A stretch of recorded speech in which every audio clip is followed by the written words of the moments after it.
Krishna Krishna Hare Hare Hare Rama Hare Rama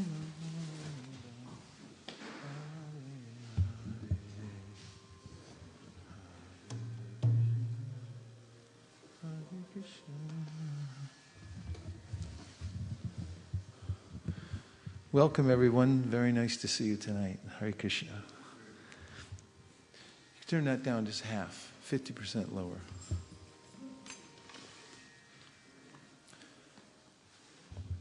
I'm going to start by uttering a prayer from the Vedic literature, asking for special mercy to talk today about Lord Krishna.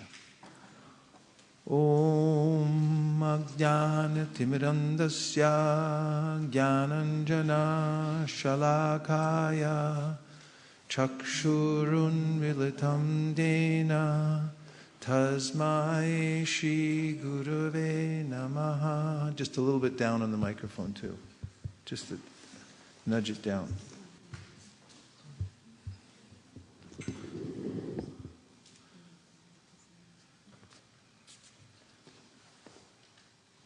Who knows the meaning of ISKCON? What does ISKCON stand for?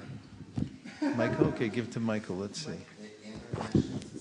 Wait, it's all... First, also, we'd like to welcome everyone who's joined us online. Thank you very much. Now, go ahead, Michael. What is the meaning of ISKCON? Prabhu, it's the International Society for Krishna Consciousness. Thank you very much. And there are 7 purposes of ISKCON. Who knows the 7 purposes of ISKCON? Who would like to hear the 7 purposes of ISKCON? It's good to know what you're doing when you're in an organization, right? Okay. Why are we here? These were written by the founder of ISKCON, His Divine Grace A.C. Bhaktivedanta Swami Prabhupada, who's the Acharya, the founder of this organization, who comes in disciplic succession from a long line of spiritual masters going all the way back to Lord Krishna. And these are, in his own words, the 7 purposes of ISKCON. 1, to systematically propagate spiritual knowledge to society at large and to educate all people in the techniques of spiritual life in order to check the imbalance of values in life and to achieve real unity and peace in the world. 2, to propagate a consciousness of Krishna, God, as it is revealed in the great scriptures of India, Bhagavad Gita and Srimad Bhagavatam. 3, to bring the members of the society together with each other and nearer to Krishna, the prime entity, thus developing the idea within the members and humanity at large that each soul is part and parcel of the quality of Godhead, Krishna. 4, to teach and encourage the Sankirtan movement, congregational chanting of the holy name of God, as revealed in the teachings of Lord Sri Caitanya Mahaprabhu. 5, to erect for the members and for society at large a holy place of transcendental pastimes dedicated to the personality of Krishna. 6, to bring the members closer together for the purpose of teaching a simpler, more natural way of life. And 7, with a view towards achieving the aforementioned purposes, to publish and distribute periodicals, magazines, books, and other writings. So now we know what the purpose of ISKCON, the purposes of ISKCON are. When we have a clear idea what the purposes are, then we can be inspired to participate.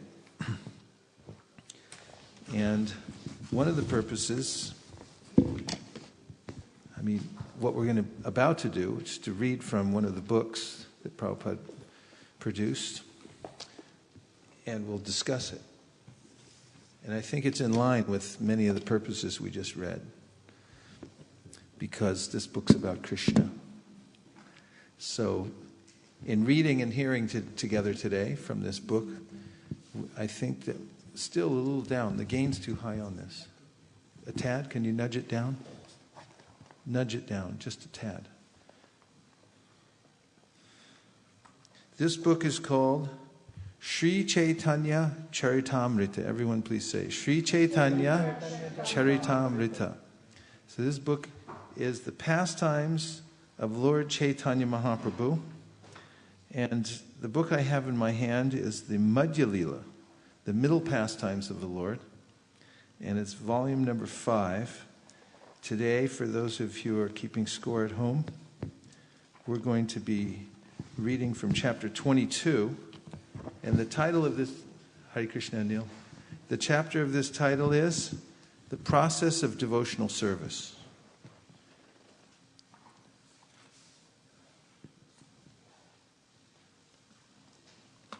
So, just to set the scene for where this dialogue is coming from, Sri Chaitanya Mahaprabhu, who is Krishna himself, appeared in the Kali Yuga to give the Yuga Dharma and also for his own purposes of experiencing the love that his devotees have for him in the spiritual world, which he can't taste as Krishna because he's the object of their love and not the one appreciating. He comes as Sri Chaitanya Mahaprabhu to taste the love that his devotees have for him. And at the same time, because it's the time to propagate the Yuga Dharma, he also consequentially gives the Yuga Dharma. Welcome back to Hansapriya. Hare Krishna. We practically lost our lives, but just in time, you're back. Hare Krishna. Did you just get in? Good. We're glad. We could feel the vibration change here in the Bay Area. Definitely missed you.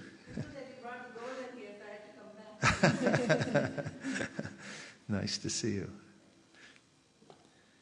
So now, Sanatana Goswami is a great devotee of Sri Chaitanya Mahaprabhu. He was a minister, that is, a highly paid and highly respected administrator of the government for the king. In fact, he ran the whole show.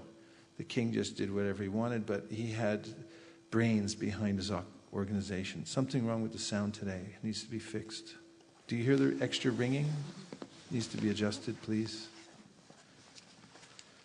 So, when Sanatana Goswami, who was from a Brahmana family,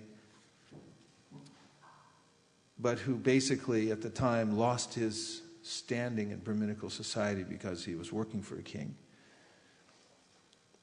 once went to visit Sri Chaitanya Mahaprabhu, who was passing by the area, Sanatana became so attracted that he decided to give up his position in the government and go join Chaitanya Mahaprabhu. So that's what he's done. And we talked about that last Wednesday, how he escaped from jail because his employer said, you can't quit. So you can either work or you can go to jail. So he chose to go to jail. But then he bought his way out of jail because his brother Rupa Goswami had put aside tons of gold. And he bribed the jailer, and he also gave him a good excuse that he could tell the king so that he wouldn't get in trouble. And he left, and he went across the mountains. And he went to Varanasi, and he met Chaitanya Mahaprabhu there at Chandrasekhar's house. And soon afterwards, Chaitanya Mahaprabhu began teaching him about Krishna consciousness. And this particular chapter is one of the most verse-rich chapters in all of the books that we have.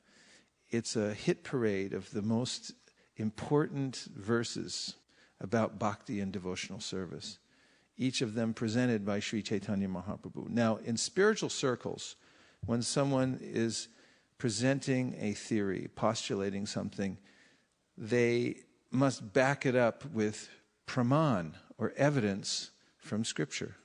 Otherwise, no one takes it seriously.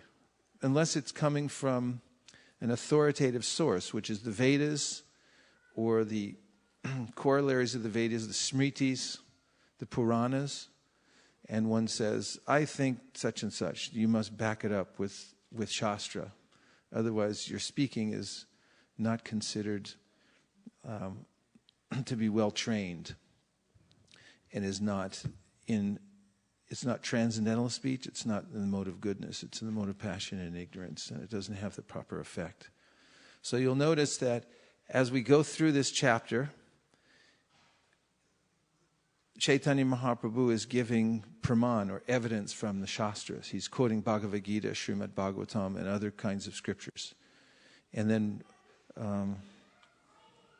Kaviraj Goswami, who's the author of this book, has strung all these verses together just like a garland.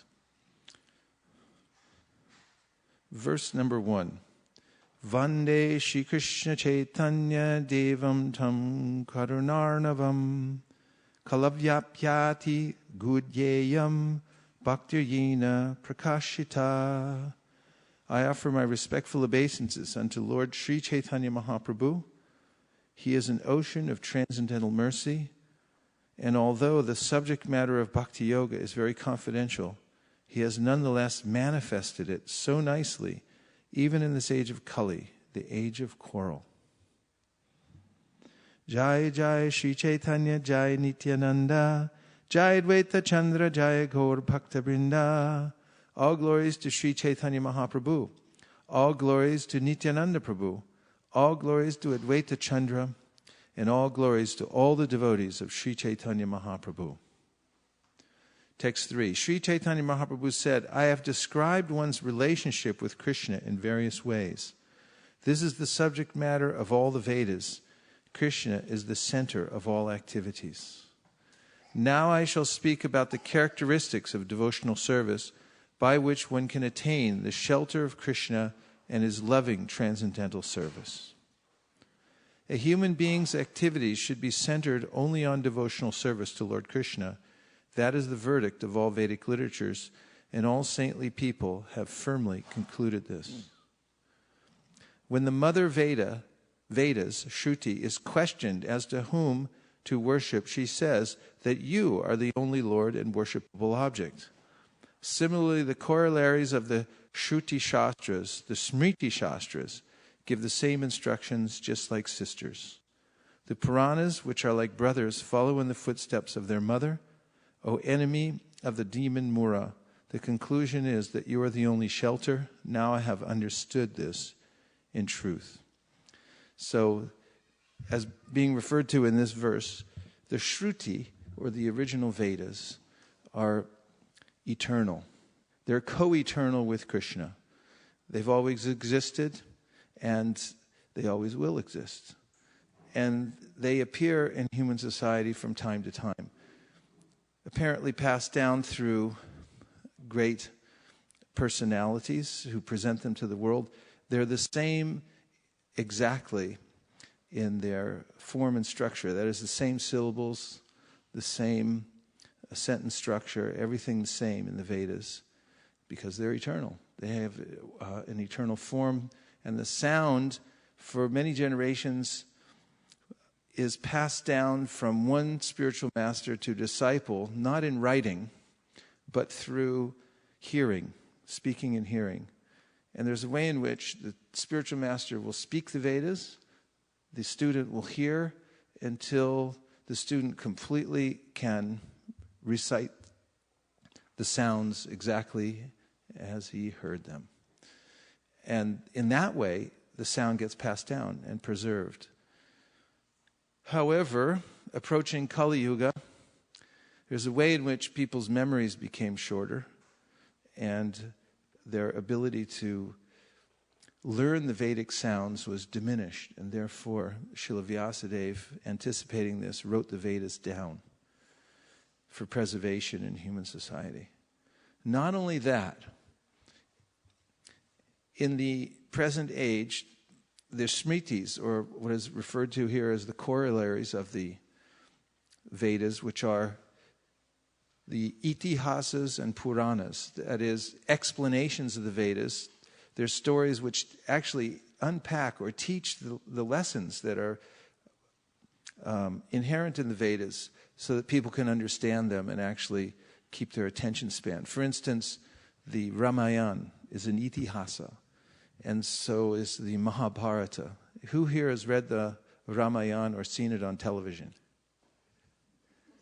Come on, you've seen it on television. Yeah, nowadays when you walk around Govardhan Hill, of course it's getting worse because I don't know what else they're playing on those televisions. They didn't used to have any televisions at Govardhan Hill, but nowadays they have these little, I don't even know what they sell there, but they probably sell like soft drinks and water and some other stuff so people can stop as they're walking around Govardhan. But they all have TV sets, and for some reason, I think, certain section of the population in India have a feeling that television sets are meant to be played at full volume. And better yet, if you can get one of those big speakers and hook it up to your television set and then play it at full volume, it's even better. Anyway, full volume is the way. In fact, my friend Bhuvaneshwar said when people buy a stereo system in India, they'll turn it up full blast, then break the knob off, the volume knob, so it's always full blast, and there's just an on-off switch. Anyway, that's the way it seems at Govardhan Hill. But oftentimes, as we're walking around in the dark of the morning, we'll hear these TVs blaring, and then we look over and we'll see there's some scene from the Ramayana or the Mahabharata being dramatically played out on the TV set. And I understand that in India, whenever the Ramayana, at a certain point, when the Ramayana was on television, the whole country shut down because people have such an attraction for hearing about Krishna. When it becomes available, that's what people really want to do. And this was done purposefully by Vyasadeva to make sure that people would have a means to imbibe the teachings of the Vedas. And the itihasas give a story form. And within the Mahabharata, we have Bhagavad Gita, which is the essential nectar of the Vedas. Sarvo Panishado Gavo Dogda Gopalanandana Partovatsa Sudhir Bhokta Dugdam Gitam Ritam Mahat. That's the essence of all the Upanishads is there in the Bhagavad Gita, and they're compared. The Bhagavad Gita is compared to a cow. Krishna is like a cowherd.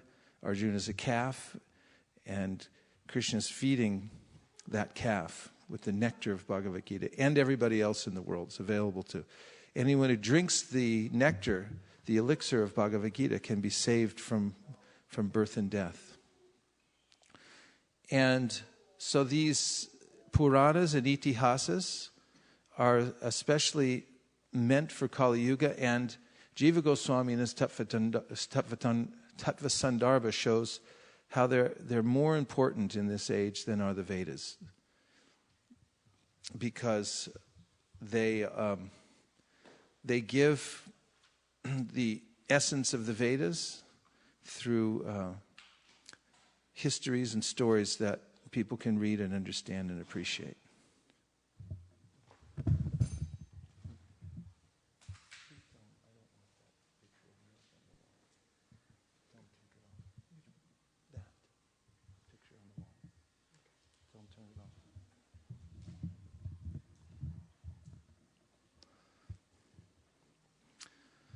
So,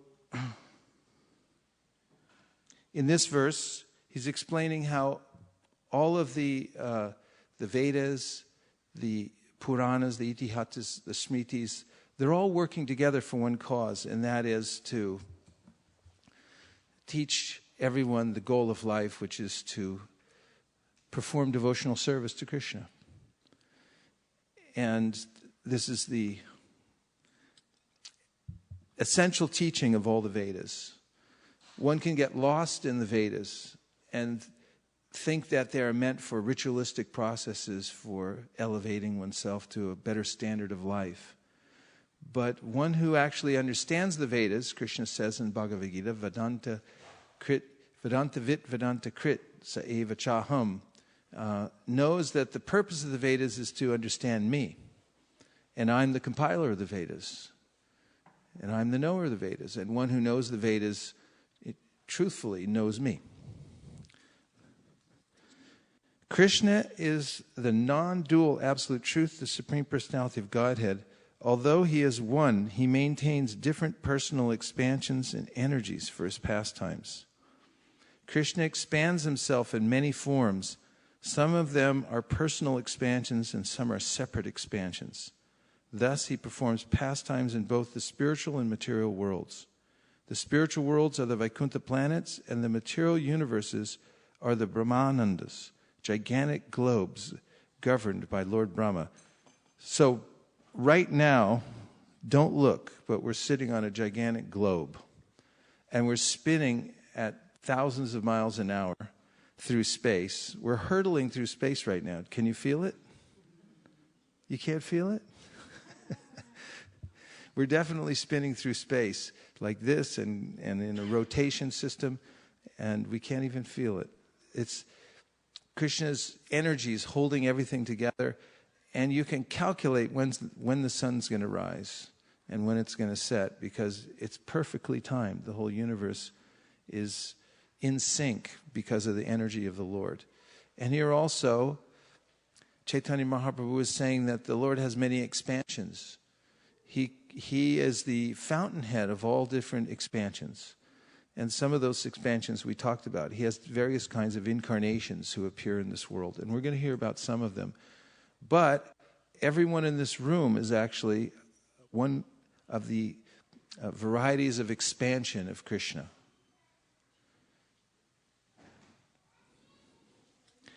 Expansions of his personal self, like the quadruple manifestations of Sankarshan, Pradyumna, Aniruddha, and Vasudeva, descend as incarnations from Vaikuntha to this material world. The separated expansions are the living entities.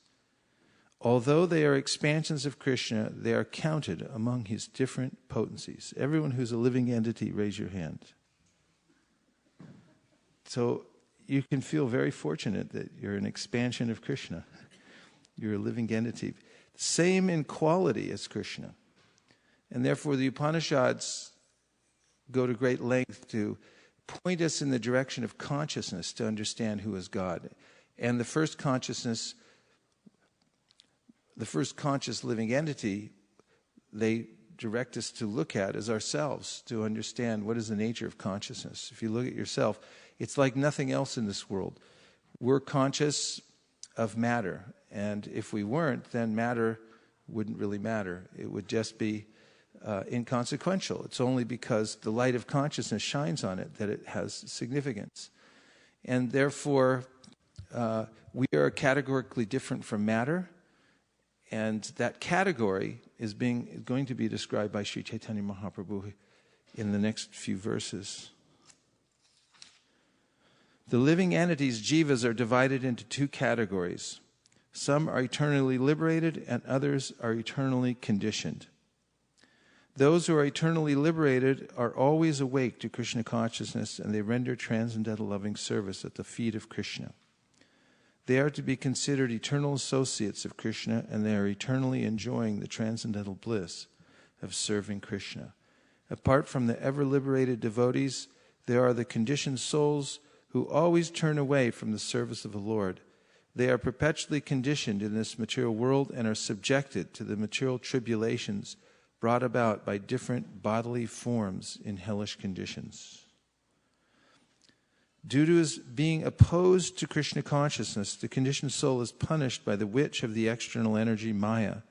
He is thus ready to suffer the threefold miseries brought about by the body and mind, the inimical behavior of other living entities, and natural disturbances caused by the demigods. So we've learned some valuable things. One is what Krishna says in the Bhagavad Gita, Aparayamitasthanyam prakritim vidime param jiva bhuta mahabaho yayedam daryate jagat. That comes in the 7th chapter of the Bhagavad Gita, verse number 5. 5? 5. In verse number 5, Krishna makes a distinction between us and what else? Lower energy. Who can give some names of lower energies in this world? What's one of the lower energies that you come in contact with every single day without fail. Yes. Animals. Judges, will we accept that answer? No. What elements do you come in contact with every day? Name one. Water. Do you come in contact with water every day? I hope so. Except on Nirjala Ekadashi once a year. Then you don't come in contact with water. But you do actually, because your body's made of water. 75% water, basically, your body. Once you drain it all out, you don't get much. You get a little package about this big. When you burn the body, it turns into just a little box. You could put in a little box. So, mostly water. What other element? Yes? What? An element that you come in contact with every day. I'm looking for elements. Think about what goes with water as an element. Huh? Fire. You come in contact with fire almost every day, right? Air. Earth. We'll accept earth. You're on the board. Michael's on the board with fire. Okay, Shamalangi's got ether. Front row's all got ether. They're all scoring quite well up here in the front row. Let's not be outdone, please. Okay, mind, intelligence. Krishna names them in the Bhagavad Gita. He categorizes, this is Sankhya, a way to look at the material energy and divide it up into parts. Of course, in modern science, they go into the different elements and things like that. This is the way that of the Vedic science, earth, water, fire, air, ether, mind, intelligence, and ahankara, false ego. So these are named as 8 material energies. And they are inferior. Who are they inferior to? Definitely inferior to Krishna, but who else? You, the soul. Now, it's an interesting conundrum, so to speak, because you are you, and your body is something different. That's a profound realization. Because your body, actually, think about it for a second, is made of earth, water, fire, air, ether, mind, hopefully intelligence. Definitely false ego. Mine, not you, me. I'm hoping for some intelligence. Yes, Shamalangi.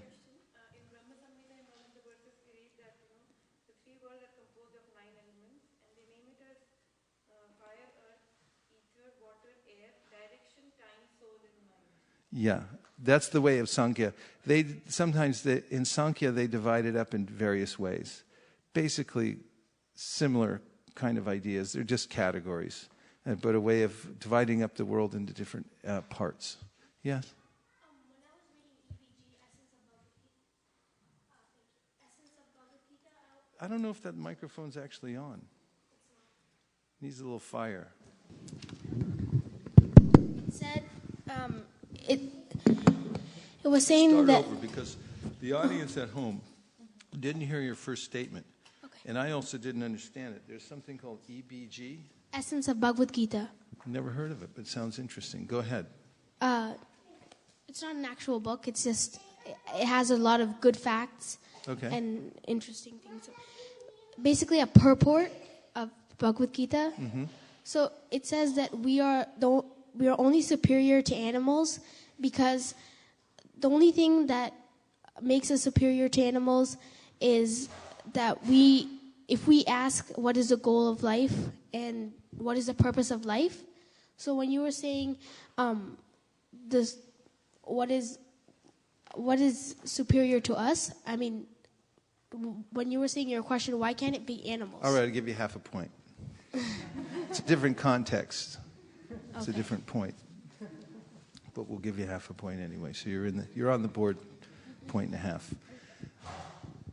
Yeah, we're superior to animals in the sense that human beings have a different kind of robot. All bodies in this world are robotic. They're provided by material nature. They're better than iPhones, more features than an iPhone. Think about that. It works practically in amazing ways, the robot. The animal bodies, the souls who have gotten the animal robot bodies can only act according to the impulses of material nature, basically. Except for a few exceptions like Gajendra, Hanuman. There have been some great souls who were in animal bodies. Who? Jatayu, definitely one of my heroes. But generally, animals are controlled by the lower modes of nature. Human beings have a capacity for understanding God and seeing the difference between the body and the soul. And that's what we're talking about now, is the ability to see the difference between these lower, inferior energies, earth, water, fire, air, ether, mind, intelligence, false ego, and myself. So how can one do this? How can one see the difference between one's conscious self, which is superior energy? It comes from the spiritual world. It's part and parcel of Krishna. It's consciousness, it's light, it's awareness, and dead matter. How can you tell the difference between you, the consciousness, and your body, which is dead matter? How can you tell the difference? Any suggestions? Mukharvind in the front row.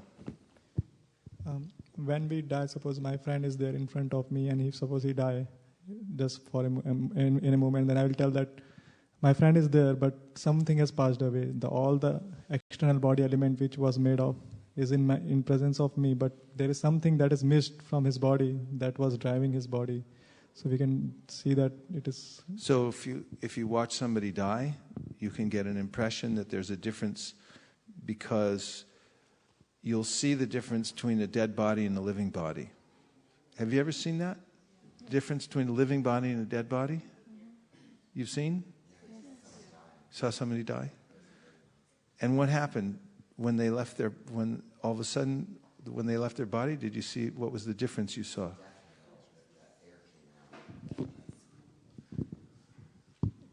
What did you see when? Well, it's the lungs that there was kind of a death rattle and then a big gasp for air. Leaving, exhaling, and they kind of got gray and cold. So the body turned gray and cold. A little bit. And then soon afterwards, the body becomes stiff. We call it rigor mortis. The body becomes stiff. Oh, Kanka's here. She could tell us more about it. She's a nurse. What happens when somebody dies, Kanka? You've probably seen people leave their body. Could you give us any more explanation? The difference between a living body and a dead body. This is a topic you won't find at Stanford University. Even though it's a top-flight university, there's not a lot of discussion, comprehensive discussion, about what's the difference between a live body and a dead body. Let's hear from Kanka, who's Well, I think Michael did a really good, I think he gave a great explanation, because that's what happens. Your life air leaves your body, and there's no more movement and no more consciousness. I've seen someone pass away. Thank you, Kanka. There's an uncanny stillness, and consciousness is conspicuous by its absence. That's how I felt.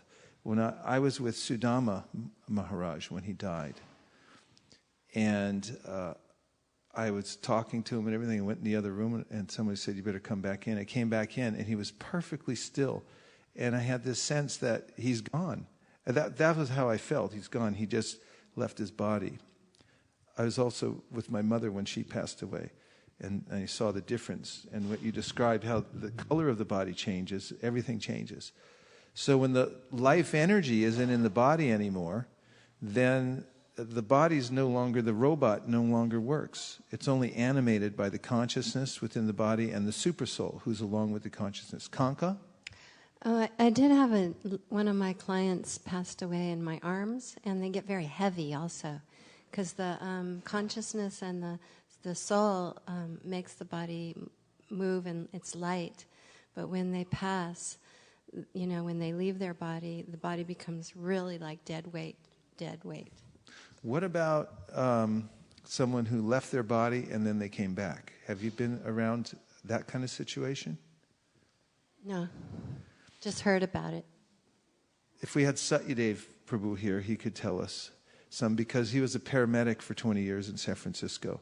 And he told about several instances when he attended to people who flatlined. Means they're on a machine measuring their heart, and then the heart stops pumping. And isn't that when you're dead, technically? When your heart stops? Because they died, technically, and for some time, but then they were revived. And, there's a process for reviving somebody called CPR. And you're supposed to pump their chest 30 times, and then you breathe twice into their mouth to get them going. You have to do a certain rhythm, and it's 100 beats a minute. Like if you get a song, there's a song called Staying Alive that was written back in the 70s by a group called the Bee Gees, and a lot of CPR schools play this song, Staying Alive, because it has the right number of beats for you to do CPR. So if you're ever trying to revive somebody, you put that song on, and then you can pump to the music and then breathe twice into their mouth and see if they come alive again. It's very appropriate. The only other song that I know of that has that 100 beats per minute that was a popular song is called Another One Bites the Dust. But don't play that one. So Satyadev Prabhu has told us many times that that he was with patients who flatlined, and then through CPR, and also they have these defibrillators that shock the heart, give it electric pulse, right? That start the heart up again. And then people come back, and they describe how they were witnessing themselves above their body. There are volumes written about this, about people who have these experiences, how they see themselves separate from the body, and then they come back in to the gross body. So we're definitely something different from the body. There are many theories that are speculative. They're not based on Vedic evidence, which is always perfect and true, that the body is a spontaneous, there's a spontaneous combustion because of a certain combination of chemicals which cause life. This is one of the modern theories that people go by, that life is simply the right combination of chemicals all put together, and that's why it goes on. But in which case, you should be able to add the chemicals and bring a dead body back to life. But no one's ever been able to do that. But the authority, Krishna, is telling us that we're superior energy and we're animating the body. So remember that you're in a mechanical body. You're not the body. Because as soon as you leave this body, all of the features that everyone identifies with you as being you will be no longer sustainable, and the body will decay or it will be burned. And then that particular manifestation that you thought was you and everyone else thought was you will no longer be around. And there'll never be another one exactly like it. So that's not you, and that's not us. We're not the body. We're a conscious entity that's part of God, that's superior to the matter within the body. Now, Prabhupada talks about this. When I was asking about ways to understand this, one way Mukaravind brought up is by observation. You can see how somebody's alive and then they're dead. And another way is through introspection. In the second canto of the Srimad Bhagavatam, Prabhupada, Krishna, our Shukadev Goswami, tells his disciple Parikshit Maharaj that you can, if you're become still and you look within, you can note this for yourself. You can be conscious of the fact that you're conscious, and then you can become conscious of the fact that you're not your body. But how many people take time for that every day regularly?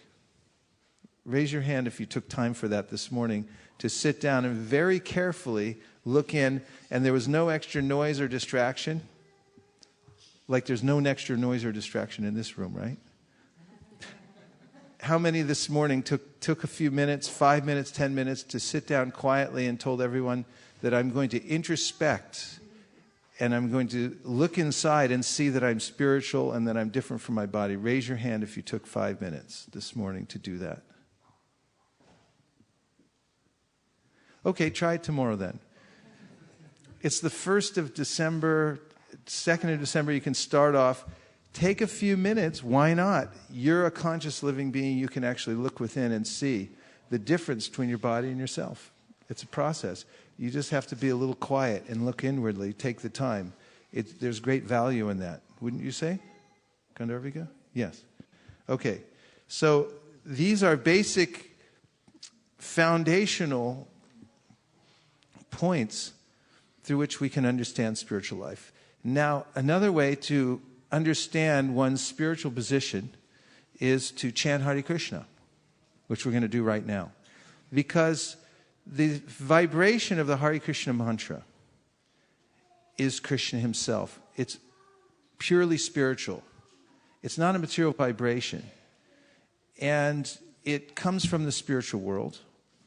And if you chant Hare Krishna and you listen to the vibration very carefully, and you feel the vibration, you'll awaken to this kind of knowledge that I'm not my body. I'm actually part of something much greater. I'm part of the Supreme Soul. I'm a part and parcel of the Supreme Soul. And this is what Krishna says in the Bhagavad Gita. Mamai vamsho jiva loke, jiva bhuta sanatanaha. He says that the soul is my part. We're a part of Krishna. Just as when you have a fire and there's a crackling and the sparks come out, the spark is part of the fire, isn't it? But is it the fire? Yes or no? It's part of the fire, but it's not fire. So it's simultaneously one with the fire and different from the fire. And that's just how we are. We're like tiny sparks of Krishna. We're conscious living beings.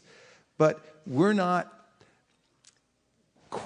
quantitatively the same as Krishna. If we were, we'd be the supreme controllers. Is anyone in this room the supreme controller? I just want to make sure Krishna is not in the room. Of course, Krishna's right there. He's in his own room there. I mean, in the temple room. If you're the supreme controller, wait a minute, Bir Krishna's walking out. He doesn't want to, I want to make sure. He's not an incarnation. Okay, if someone's an incarnation or someone's a manifestation of Krishna, they should be able to show universal form and also be the supreme controller. But as we just heard in this verse, a living entity in this world is subjected to threefold miseries. Let's review these miseries for our own benefit because they're so fun to talk about. Isn't it? Yes. To remember the miseries of this material world? Okay, so, yeah, just one sec. So, for 10 points, name one of the miseries. Okay, Anil. Adibhotik. You'll have to use the microphone and you have to explain that a little bit. What is adibhotik? For everyone in the audience who doesn't know what adibhotik misery. And we'd like you to give a personal example of how you've experienced the adibhotik misery in your own life. For 10 points. Go ahead. I'm not very sure. There are 3 types. One of the types is adibhotik. And for example, like one are caused by the self. Wait a minute. Let somebody help you out here, and then you can go more deeply into it. Adibhotik. What is the adibhotik misery, Malini? Miseries caused by other living entities. Has that ever happened to you? Is there any other living entity caused you any misery lately? Go ahead. Tell us about it. Yeah, like every day. every day and in every way. And sometimes it's the way I see it. It's not like people want to do that, but sometimes I perceive like Well, that. that's another thing. Now you're getting lofty. Let's just I want to hear some examples. In what ways do other living entities cause you misery?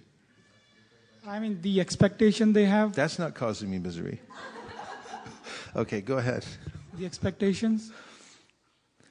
Can you give anything specific without getting in trouble or giving away any names? The names? Names, addresses, people who cause you misery. Any living entity that causes you misery on a regular basis? Any living being, another living entity who's caused you misery? Tell us. Specific. You want the name also? or just the example? Give a specific example. Okay. I mean, most of the time I feel it at my workplace. Workplace, okay. Yeah. Who's causing you misery at your workplace? Basically, the things, everywhere there's a protocol, the way people want things to be happen. And sometimes the goals or expectations from the colleagues, the seniors, the managers, they have the expectations which I'm not capable of to do that. And then it causes mental misery and frustration and all that. I see a lot of heads nodding. Okay, so work is suffering. Colleagues, bosses, all kinds of people, expectations that cause misery. How about living entities who aren't humans? Any misery come from other living entities who aren't humans? Shamalangi, got any examples? Here comes the microphone. Here it is, front row. Ants. Ants, they cause you misery. Yeah. How do they do that? I don't know. Whenever there are rains near my kitchen sink, they just appear from somewhere. Yeah. And it's very hard to get rid of them. Yeah. Okay, ants, little ants. In fact, I heard a story about ants. You want to hear a story about ants? It's very instructive. Yes or yes? This is a very important story. It actually comes from a devotee who lives in the Chaupati temple. It's from the Muffatlal family. And he told a story to Jayadvaita Maharaj, who told me. And it was taught to him by his father. You know, they come from a family of very wealthy merchants. And his father taught him early on in business about a story about ants and elephants. And he said that once there was an elephant, and he used to go around stomping on ants. He'd see a long line of ants, and he'd stomp, stomp, stomp, stomp, stomp. And the ants were really disturbed by this. So they got together. They had a summit meeting. And at the meeting, they were discussing, what are we going to do? Our whole race is being wiped out by this crazy elephant. And one of them finally stood up and said, I'll take care of him. I'm going to stop this whole problem. So that night, the elephant fell asleep, and that one little ant walked into his ear, and he started walking back and forth, back and forth, back and forth, and the elephant jumped up. What is that? And he started running around like crazy, and he finally threw himself off a cliff because he couldn't stand it anymore, that one little ant running in his ear. And the moral of the story was that don't step on ants. Don't step on little people. There may be people you think are insignificant that you can just step on because you have a little more power than they do, but they'll come back to haunt you, and the karma will come back. There's a way that they'll come back to. Of course, in business, it had a very specific context that don't think because you're a big power that these little guys you can just push out of the way because they'll come back to get you. This is in the context of adibhotic misery. Because in a wearing way, when you study business, they talk about all kinds of business practices. For instance, predatory marketing. As soon as you start a business, there's a way in which other people will try to circumvent your patent. They'll come out with the same product you do. In fact, In the old days, before there was a law against it, people used to be able to just set up a store next to yours and sell the same thing and push you out of business. There are, governmental protections against things like that. Those are living entities. Any other living entities cause you misery lately? Kanka. Mosquitoes, yes. I was just in Vrindavan at the very beginning. As soon as I arrived there, I was in all ecstasy, bliss, and everyone said, watch out, there's dengue fever going around everywhere. And I've seen the results of dengue fever. That is, it's a virus. And yes? Oh, he had dengue. He got it in Costa Rica. Oh, your son. We saw people drop dead all the time from dengue fever. The cook at the Sanskrit school in Govardhan 3 years ago when we were there, he got dengue fever and 5 days later he was dead. He just dropped dead from it. And this was going all over Vrindavan when I got there. And sure enough, I was in, and daytime mosquitoes. I was in buying a few little sundries at the 7-Eleven on the corner in Vrindavan. And I think I'm kidding, right? And sure enough, I got bit on both legs in the daytime. So then I read online and it said there's an incubation period of 5 to 15 days. So for 15 days I thought, I probably have dengue today. I was in anxiety because of these tiny living entities that I couldn't even see. There's mosquitoes, monkeys, and death. They all come unexpectedly when you're not looking for them. Guru Kripa told me that once. These three: mosquitoes, monkeys, and death. Because monkeys, they're also another living entity out there. As soon as you go downtown Vrindavan, you have to take off your glasses, batten down the hatches, make sure, because they jump out of nowhere when you're least expecting it. They're so expert, they'll grab your glasses, and then they jump up on the ledge, and they start chewing on them, and they look at you like, you want these or what? Maybe I'll give them to you. And then the people who are expert, they come along and try to trade it for some biscuits. And so they're another living entity. What's another cause of misery in the material? We could go on and on about living entities. And there are some shocking things that are said. I mean, when you actually look at nature and how one living entity is food for another. Hastani sahastanam aparani chatuspadam. Balguni tatra mahatam jivo jiva sijivanam. One living being is food for another. I mean, bones, guts, everything down the gullet. This is happening every day, at every second, everywhere around us. I mean, if we could tune our ears in to the carnage that's going on just underneath this building and around this neighborhood right now, one living entity feeding on another living entity, we would be firmly situated in the ghastly rasa. That's the nature of the material world. And this comes adibhotic misery. One living being is hunting another living being, always. Complete anxiety from that. What's another misery of the material world for another 10 points? Adidaivaka. What does that mean? Shraddha, you started this. You give us a little more. Yeah, these are the miseries that you get from demigods. For example, earthquakes, tornadoes, floods. Those are caused by demigods? Demigods, Yeah. So, disasters in material nature, inclement weather and so forth. Anybody ever disturbed by any of that? Yes or yes? Yes. Okay. So constantly we're adjusting. No, you're not? Perfectly satisfied with the weather all the time? And the conditions of the world? You're not that old yet. You didn't live through the Loma Prieta earthquake here, right?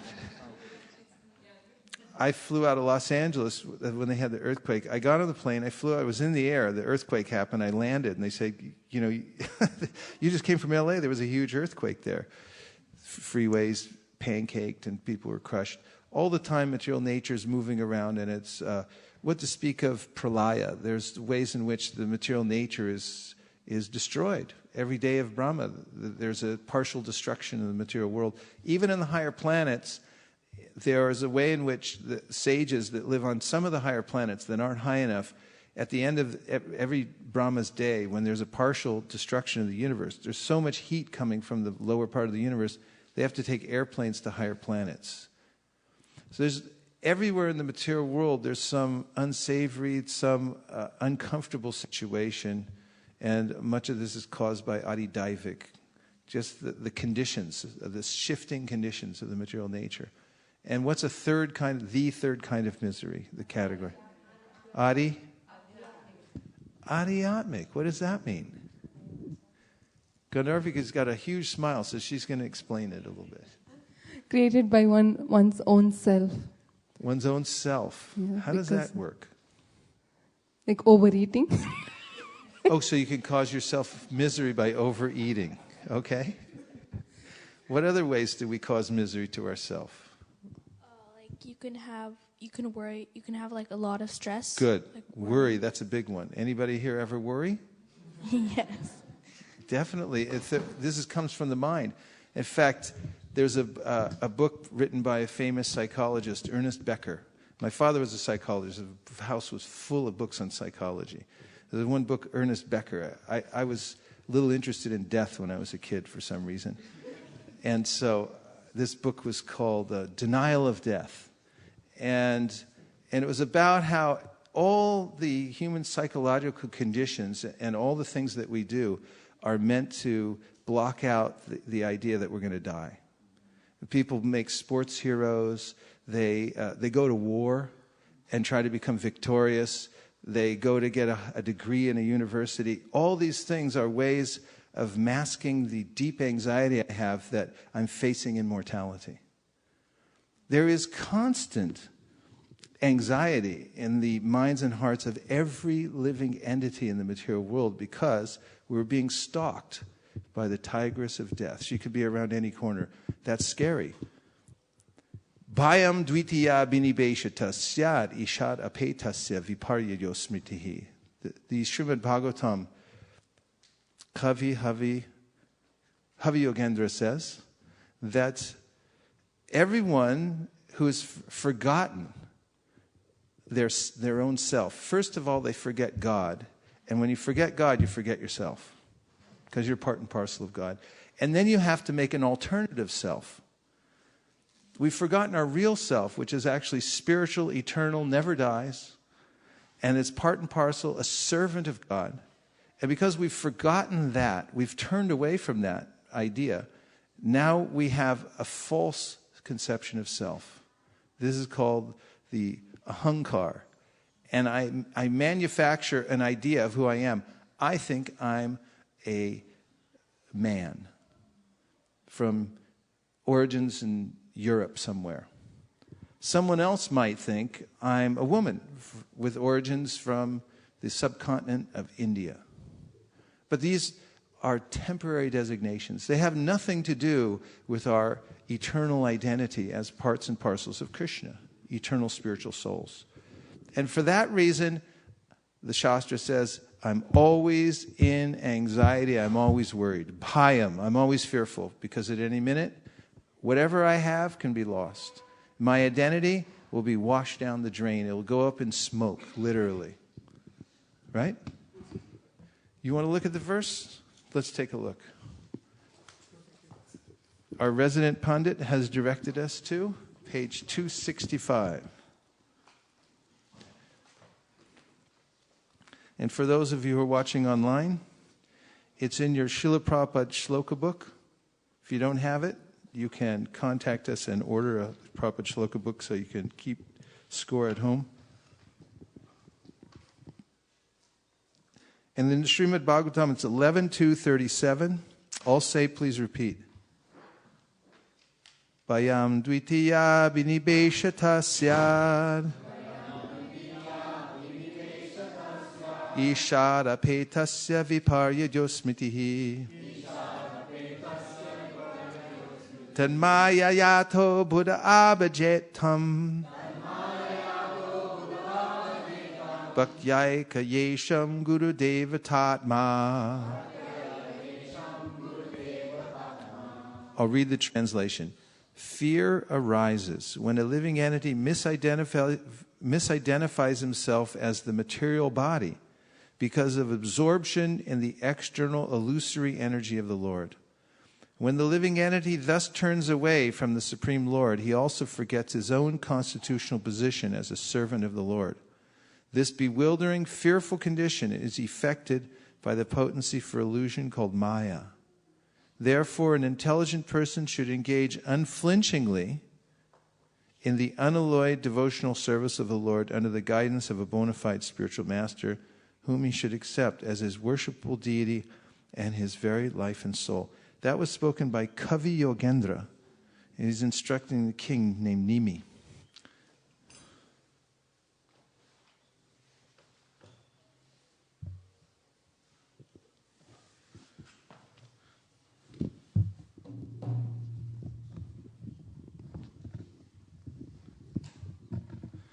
As advertised, we're going to chant Hare Krishna. Namo Vishnu Padaya Krishna Preshtaya Bhutale Sri Mate Bhakti Vedanta Swami Niti Namine Namaste Saraswate Deve Gauravani Pracharine Nirvishesha Shunyavadi Paschatya Deshatarine Jaya Shri Krishna Caitanya Prabhu Nityananda Sri Advaita Gadadhara Shivasadi Gaura Bhakta Vrinda Hare Krishna Krishna Krishna Hare Hare Hare Rama Rama Rama Hare Hare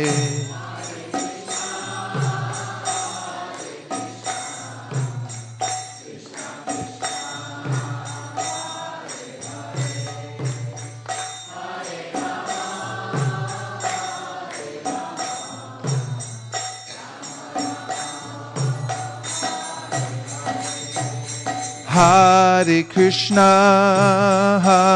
Krishna, Krishna Krishna, Hare Hare, Hare Rama, Rama Rama, Hare Hare.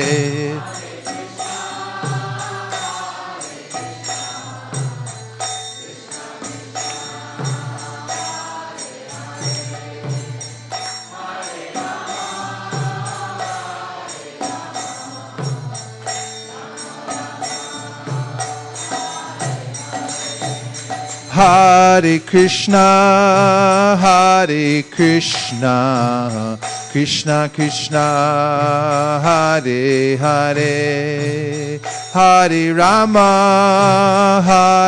Rama, Rama Rama, Hare Hare.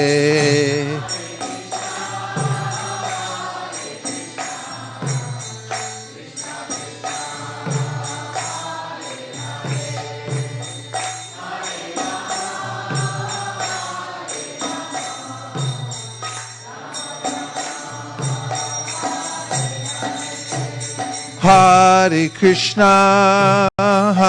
Krishna, Krishna Krishna, Hare Hare, Hare Rama, Rama Rama, Hare Hare.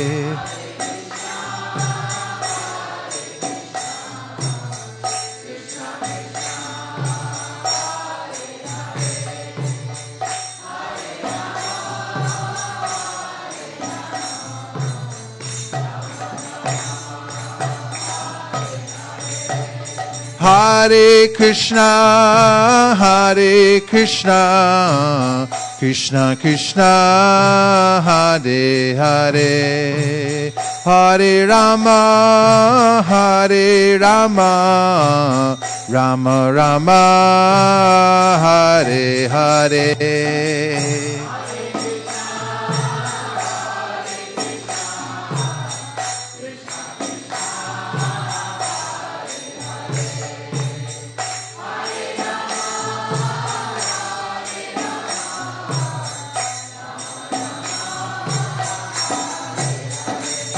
Hare Krishna, Hare Krishna, Krishna Krishna, Hare Hare.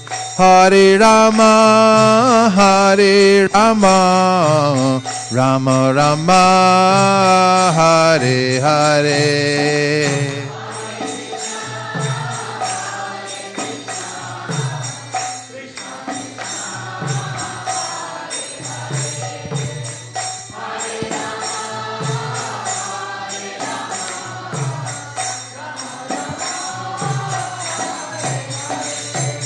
Hare Krishna, Hare Krishna, Krishna Krishna, Hare Hare.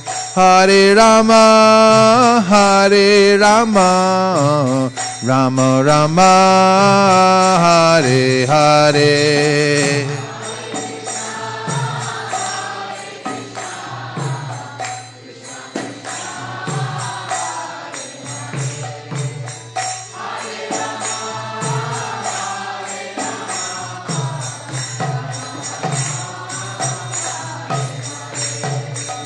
Hare Krishna, Hare Krishna, Krishna Krishna, Hare Hare. Hare Rama, Hare Rama, Rama Rama, Hare Hare.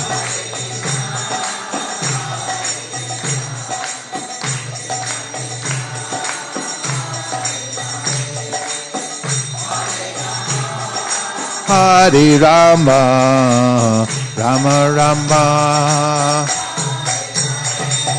Hare Krishna, Hare Krishna, Krishna Krishna, Hare Hare. Hare Rama, Hare Rama, Rama Rama, Hare Hare.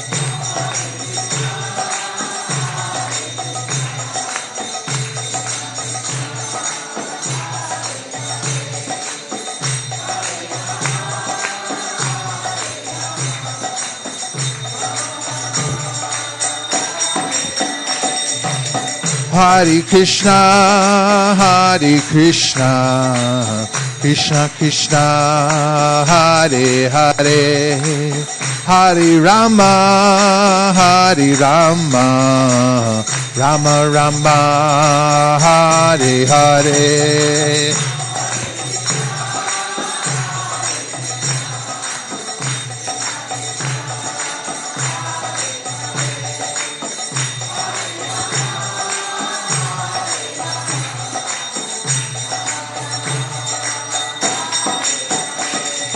Hare Krishna, Hare Krishna, Krishna Krishna, Hare Hare. Hare Rama, Hare Rama, Rama Rama, Hare Hare.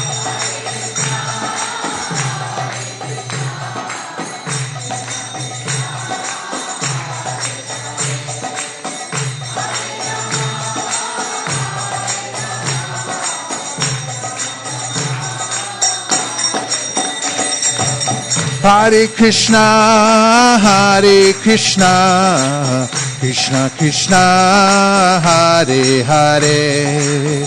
Hare Rama, Hare Rama, Rama Rama, Hare Hare.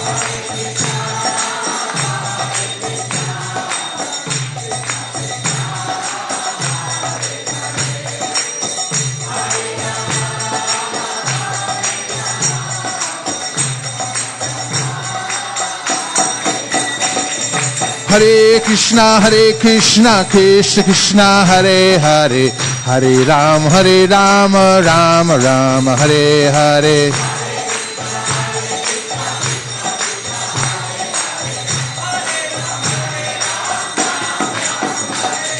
Hare Krishna, Krishna Krishna, Hare Hare, Hare Rama, Rama Rama, Hare Hare.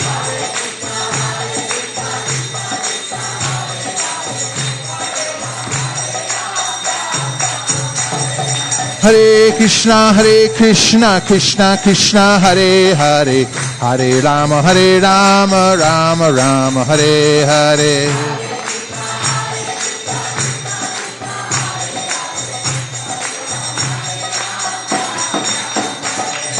Hare Krishna, Krishna Krishna, Hare Hare, Hare Rama, Rama Rama, Hare Hare.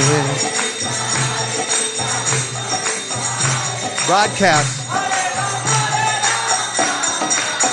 Hare Krishna, Krishna Krishna, Hare Hare, Hare Rama, Rama Rama, Hare Hare.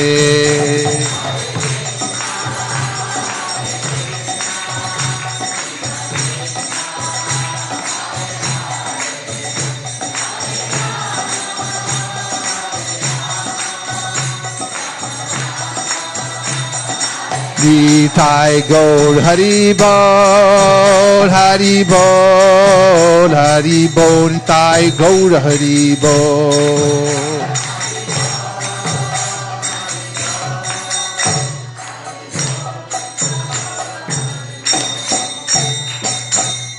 Go Premanande, Pri Kishori Harmonium, Vrindavan Priya, Madanga. Let's hear for the Kartal players, for the Hare Krishna singers. Go Premanande.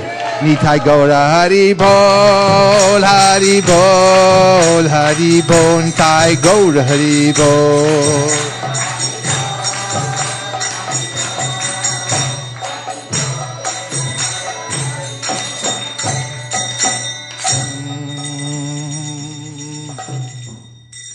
Just put those lights back up just for a minute or two. So we were talking about the threefold miseries.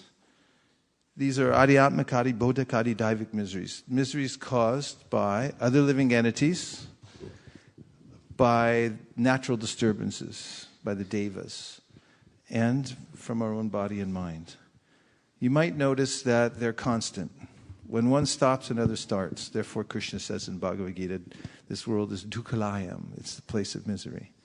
But that's good, because you don't want to get too comfortable here. It's not meant to, we're not meant to stay here. This is a launching pad. It's a transport station.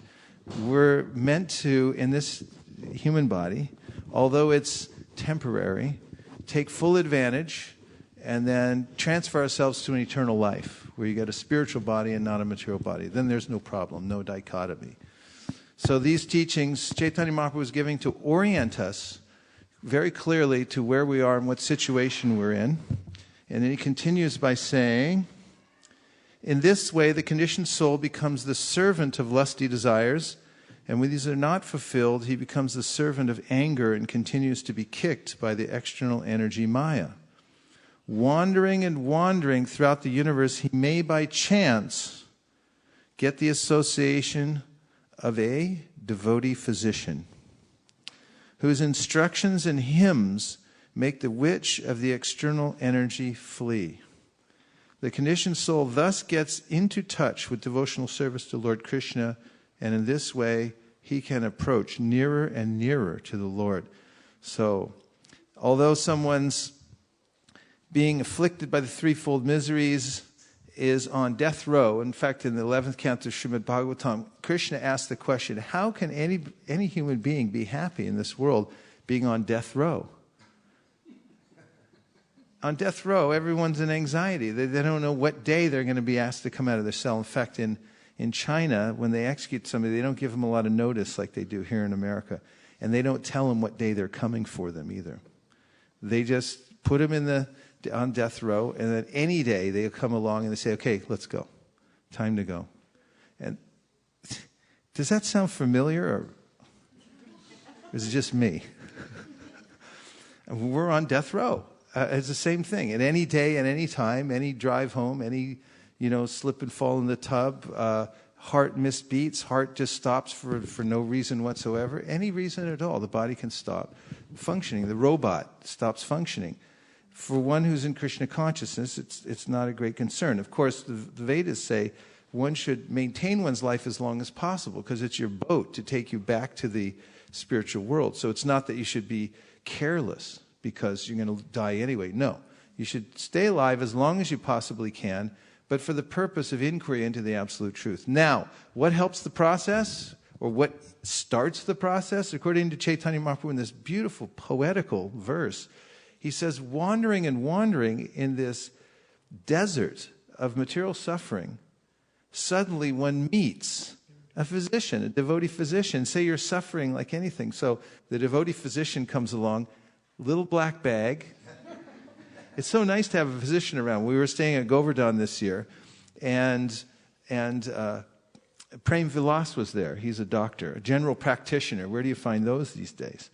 Everyone's a specialist. Sorry, I can't help you with that. We'll deal with the eyes. But he's a general practitioner. So he was and of course, there are things that come up, everywhere, all over the place, because we already talked about the threefold miseries. So he was constantly on call. And, it's good to have a doctor around.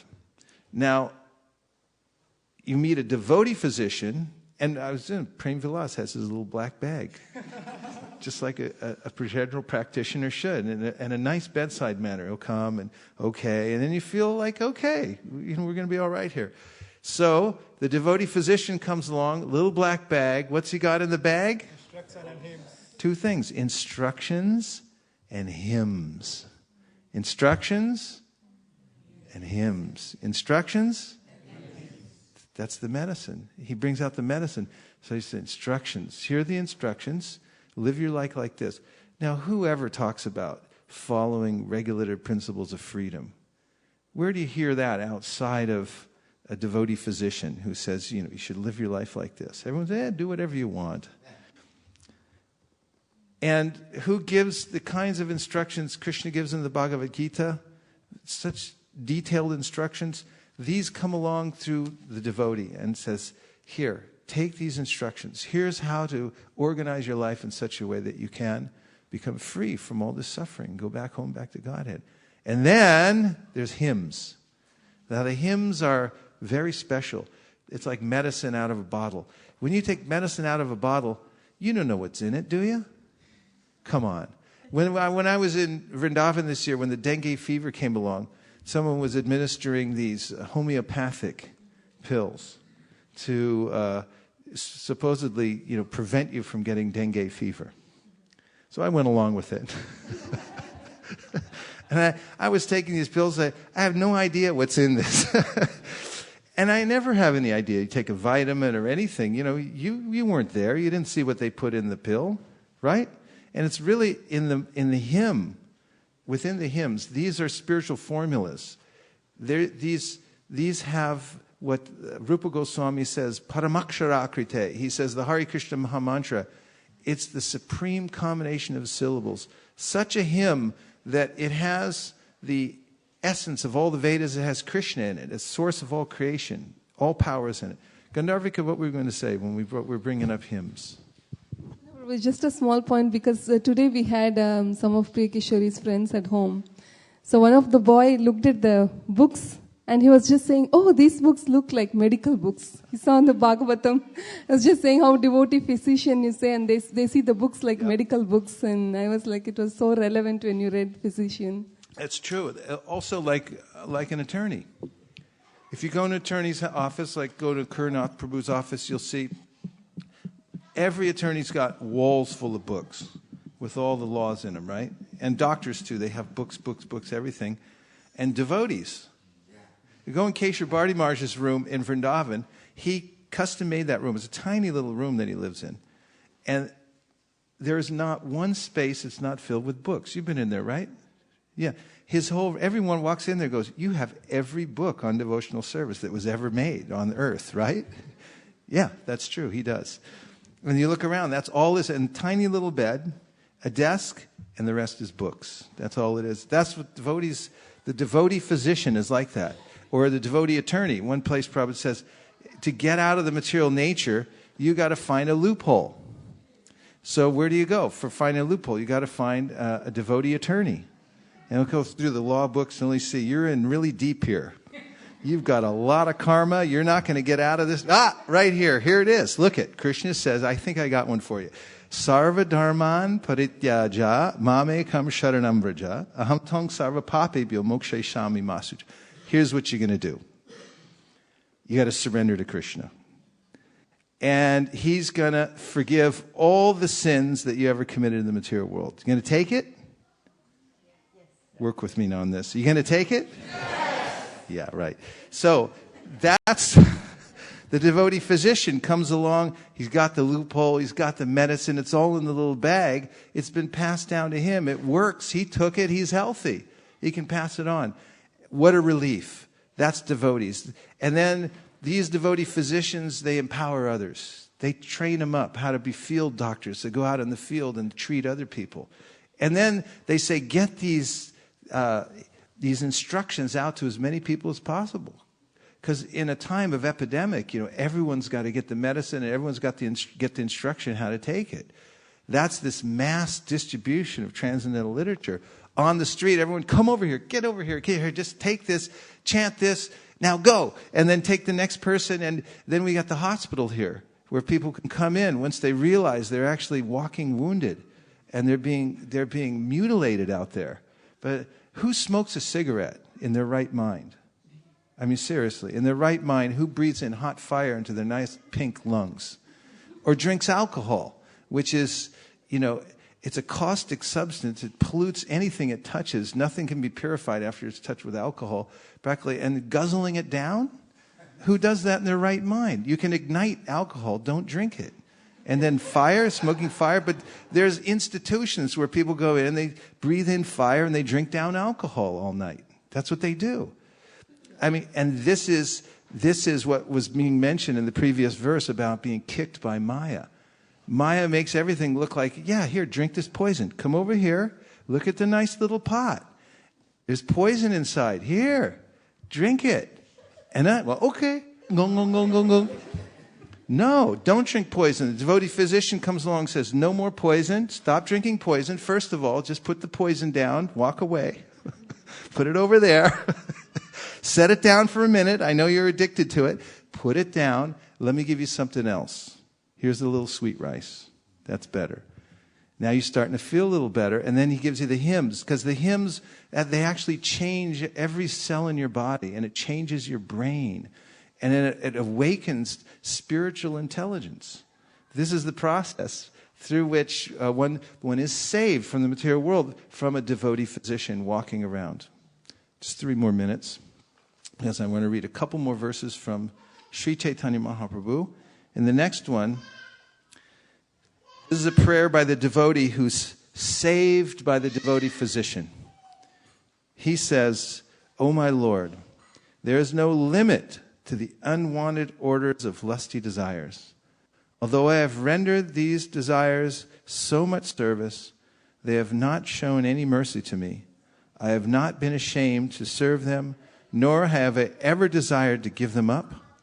O my Lord, O head of the Yadu dynasty, recently, however, my intelligence has been awakened, and now I'm giving them up. Due to transcendental intelligence, I now refuse to obey the unwanted orders of these desires, and now I come to you to surrender myself at your fearless lotus feet. Kindly engage me in your personal service and save me." That prayer is so powerful. Any prayer in which one addresses oneself to the Lord and says, "Please save me." In fact, you don't need to know all these fancy prayers. You just need to say from your heart, bottom of your heart, realizing that you're in deep trouble in this material world. You're implicated in something that you can't get out of by yourself. All you have to say is, my Lord, I surrender unto you. Please save me. Let's try it. Oh, my Lord, I surrender unto you. Please save me. And later on, we'll hear in another class how Krishna, Lord Ramachandra, the Lord says, anyone who says this one time from their heart becomes my eternal ward. I take care of that person forever, and I will protect him. Even if you say it and then you forget about devotional service, Krishna takes notice and he'll drag you along in the process. Easier if you cooperate, though. Much easier. And so we have 2 more minutes, and in those 2 minutes, I just want to introduce a new tune that I learned to chant Hare Krishna. Some of you have heard it already, but we're just practicing it. I think, Priya Kishori, you have it down on the harmonium? And we'll just chant it for a couple of minutes, just to have a little taste of this, and maybe we'll take it up later on. And then right after that, we'll stand up and have an Artik ceremony. How's that?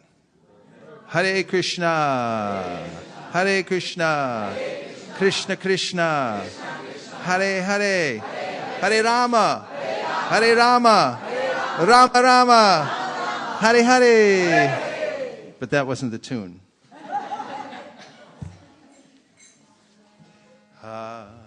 You give me. Hare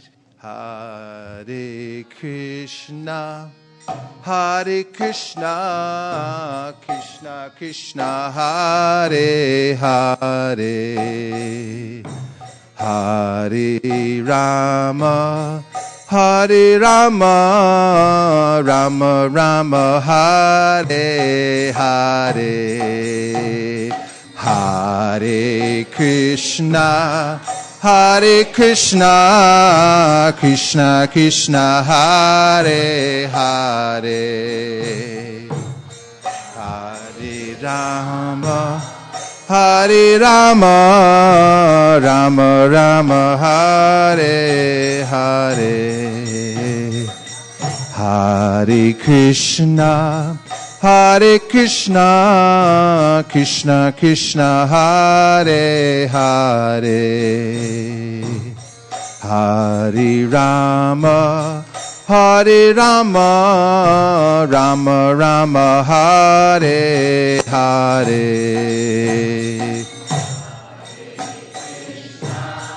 Hare Krishna,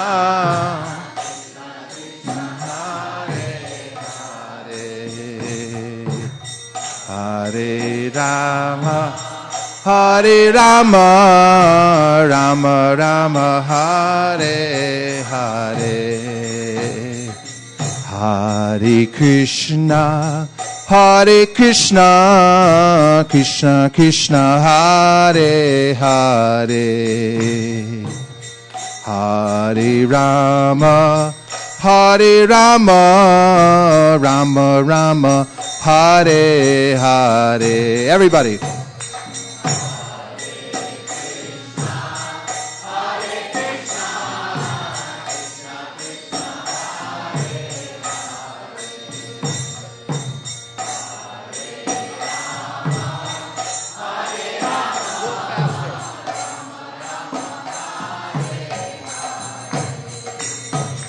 Hare Krishna, Hare Krishna, Krishna Krishna, Hare Hare, Hare Rama, Hare Rama, Rama Rama, Hare Hare,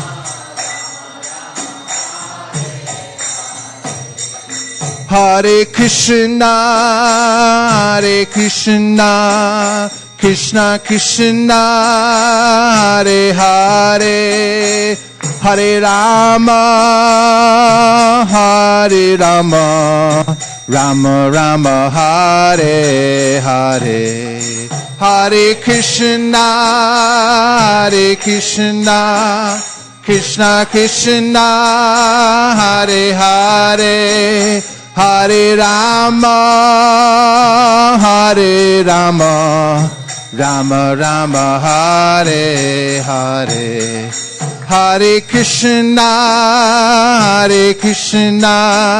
Krishna Krishna Hare Hare Hare Rama Rama Rama Hare Hare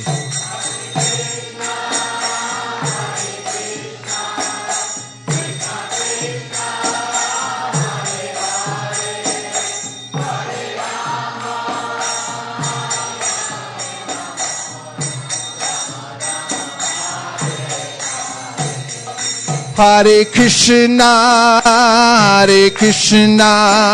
Krishna Krishna Hare Hare Hare Rama Rama Rama Hare Hare. Everyone.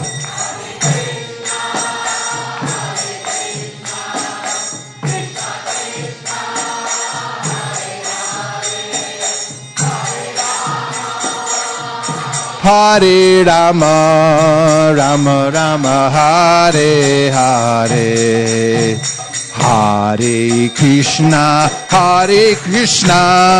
Krishna Krishna Hare Hare Hare Rama Rama Rama Hare Hare Hare Krishna Hare Krishna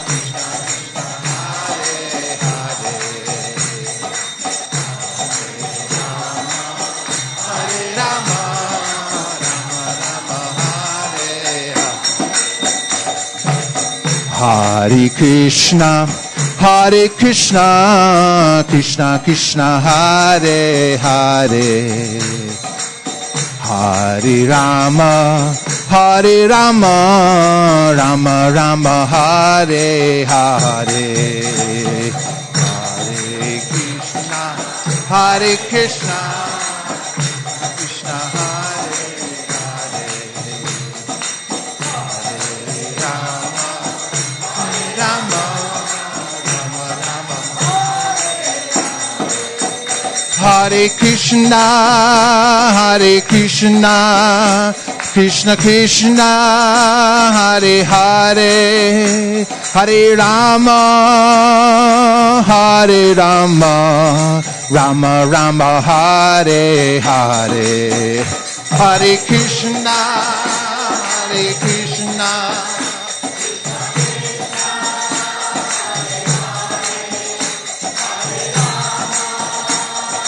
Hare Rama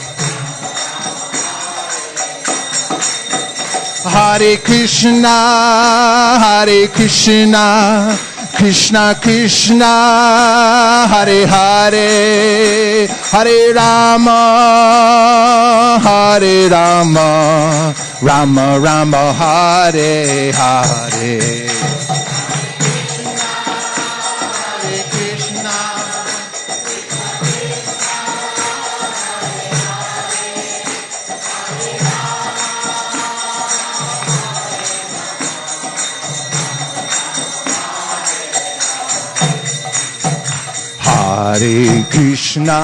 Hare Krishna Krishna Krishna Hare Hare Hare Rama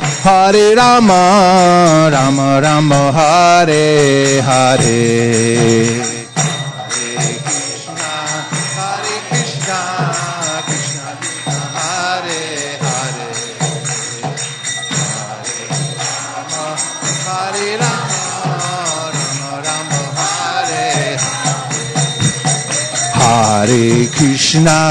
Hare Krishna Krishna Krishna Hare Hare Hare Rama Rama Rama Hare Hare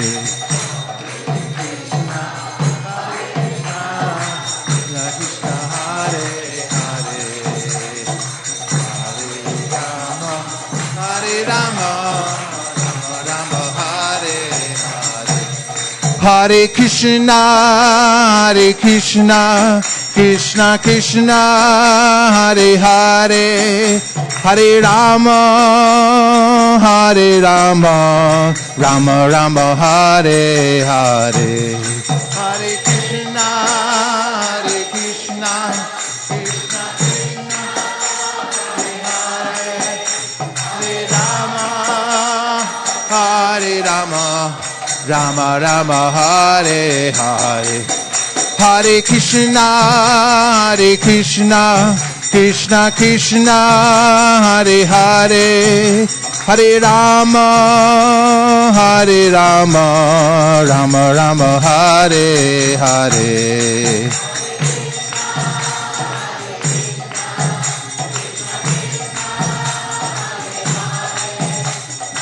Rama, Hare Rama, Rama Rama, Hare Hare. Go Premanande! Shri Harinam Sankirtan ki, Shri Harinam Mantra ki, Shri Harinam Prabhu ki. Go Premanande! Jai Gaur Hari Bol, Hari Bol, Hari Bol, Jai Gaur Hari Bol.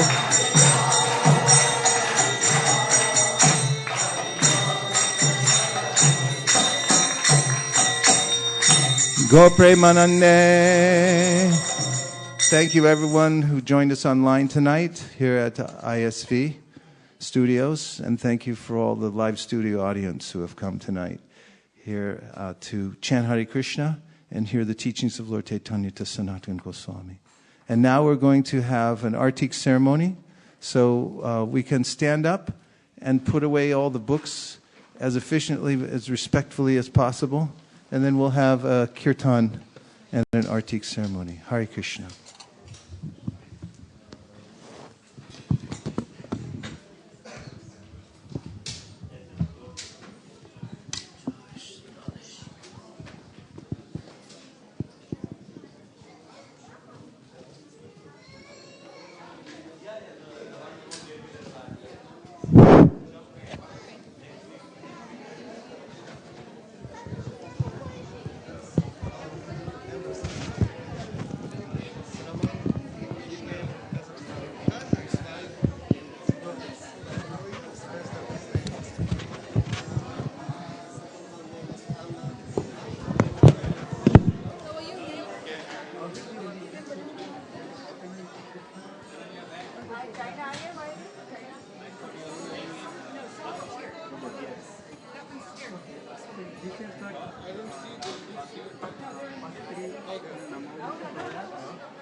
Second one?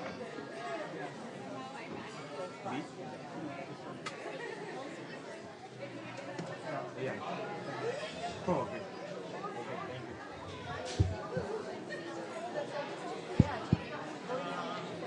बेटा नीचे बैठो तो मैं बता रहा हूँ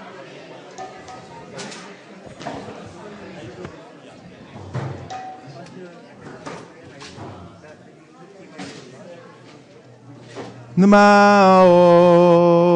Vishnu Padaya Krishna Preshtaya Bhutale Srimate Bhakti Vedanta Swami Iti Namine.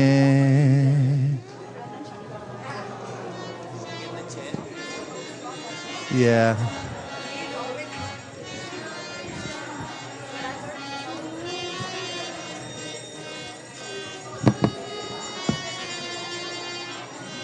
The Swami Iti Namine. Namaste Saraswate Deve Gauravani Pracharine Nirvishesha Shunyavadi Paschatya Deshatarine.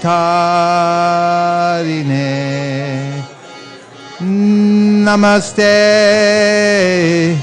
Saraswate Deve Gauravani Pracharine Nirvishesha Shunyavadi Paschatya Deshatarine. Jaya Jaya Gaura Chander Arutiko Shobha.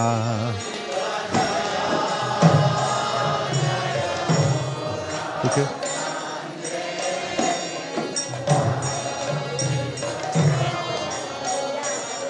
Jaya Jaya Gaura Chander Arutiko Shobha.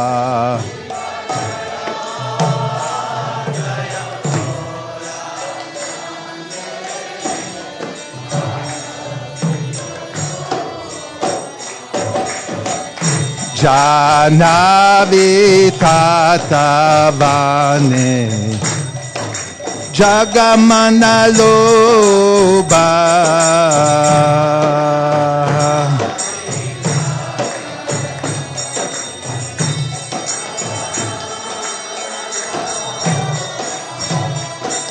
Jagajana Mana Lobha.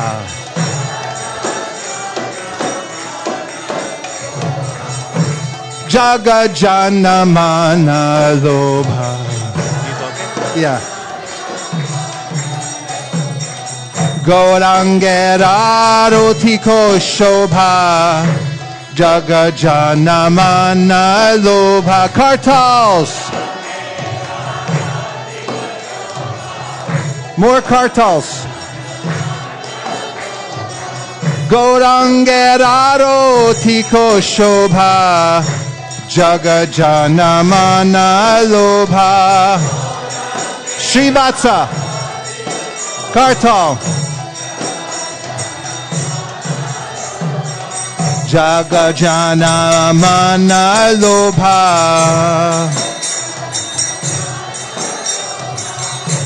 Jagajana Mana Lobha. Haribol, Haribol, Haribol, Nitai Gaur Haribol.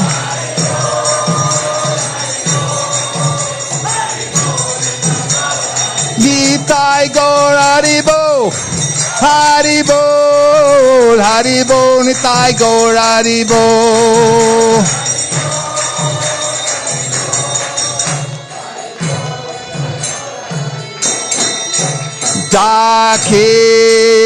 Dakineni Taichan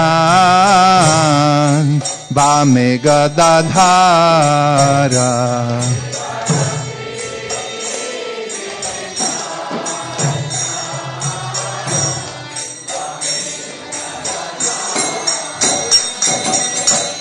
Nikate Advaita Shini Vashatradara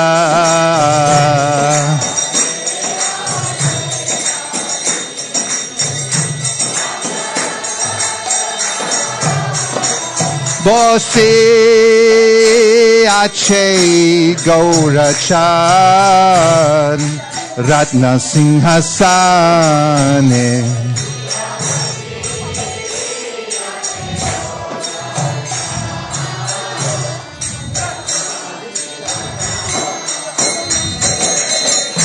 Arati Korena Brahma Adi Devagane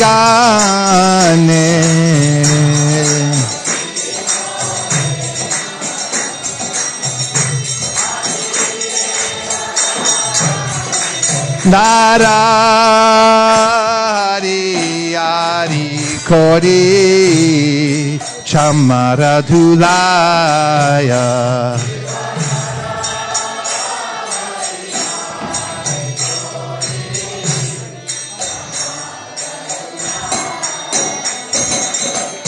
Sanjaya Mukunda Basu Goshari Gaya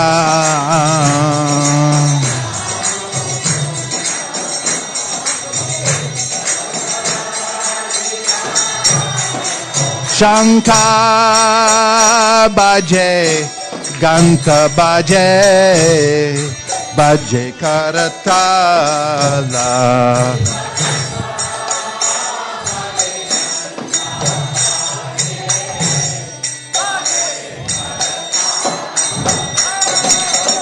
Madhura Mridanga Baje Paramarasala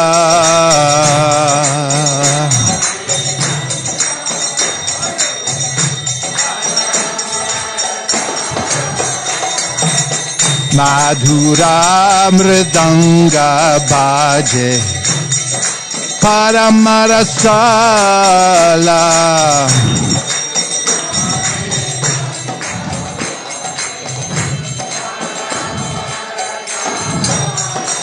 Hey, Madhur, Madhur, Madhur Baje.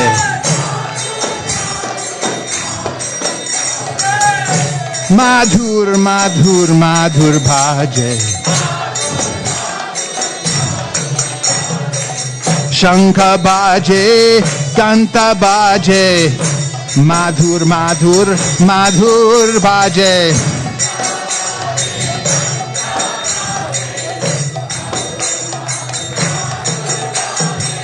Shankha Baje, Kanta Baje, Madhur, Madhur, Madhur Baje.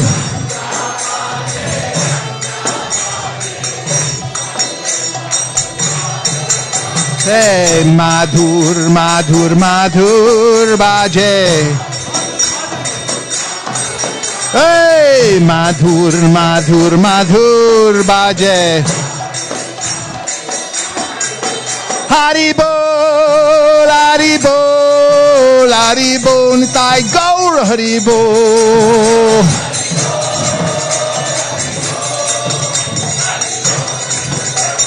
Nitai Gaur Haribol, Haribol, Haribol, Nitai Gaur Haribol.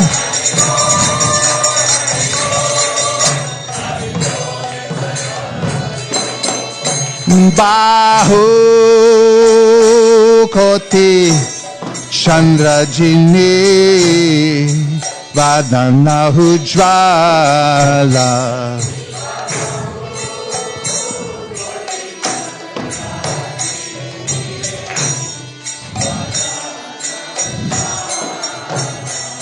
Bahu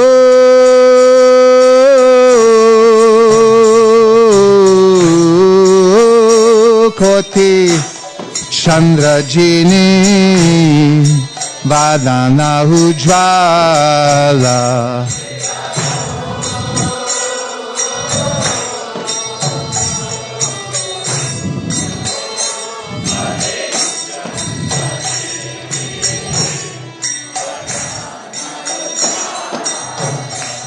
Bahu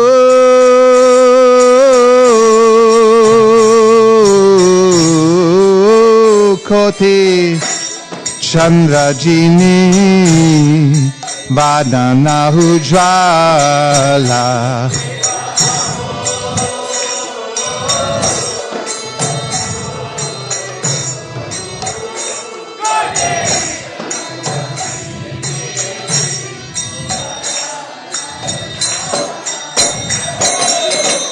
Gala Deshe Vanamala Kori Jhalamala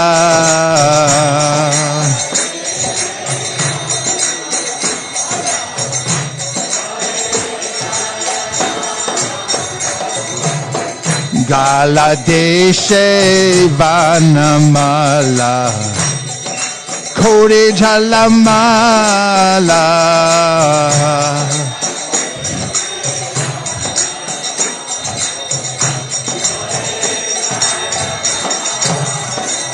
Shiva Shuka Narada Premi Gada Gada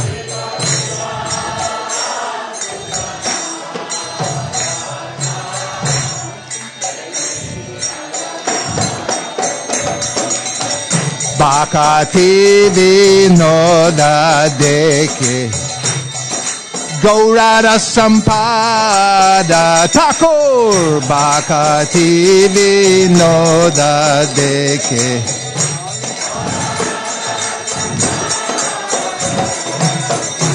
Bhakati Vinoda Deke Gaurada Sampada Thakur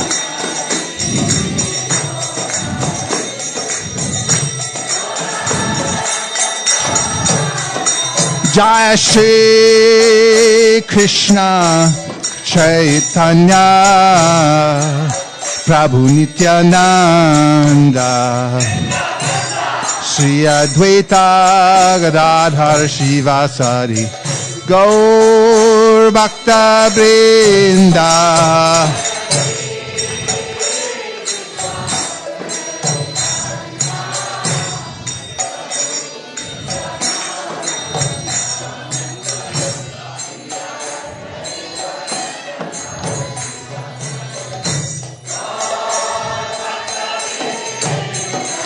Jai Shri Krishna Caitanya Prabhu Nityananda Shri Advaita Gadadhar Shivasari Gaur Bhakta Vrinda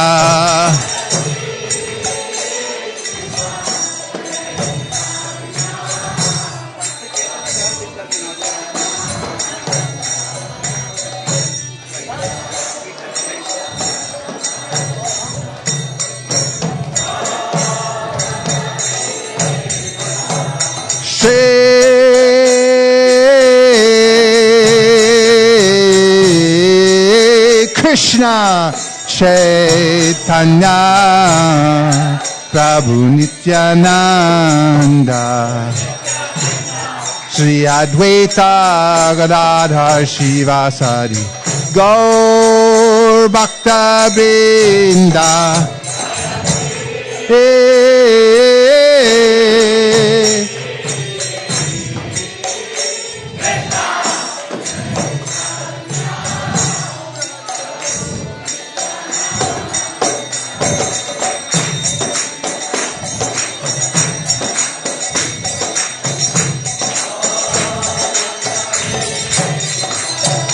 Shri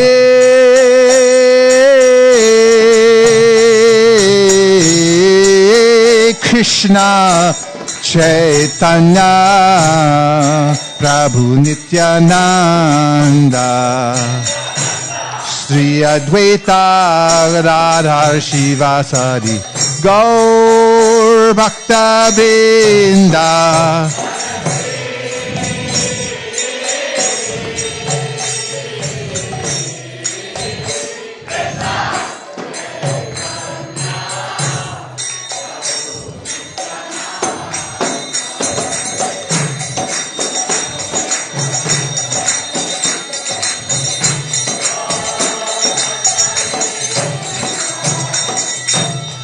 Hare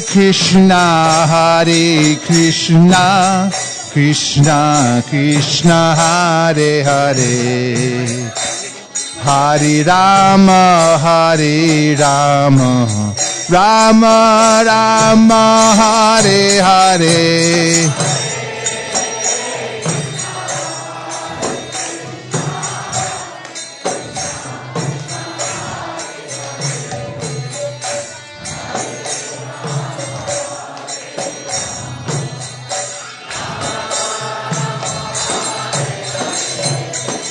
Hare Krishna, Krishna Krishna, Hare Hare, Hare Rama, Rama Rama, Hare Hare.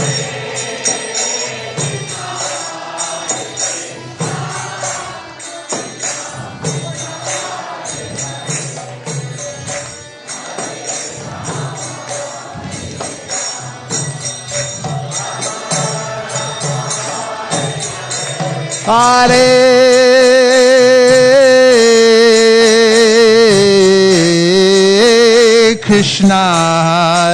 Krishna, Krishna Krishna, Hare Hare, Hare Rama, Rama Rama, Hare Hare, Hare.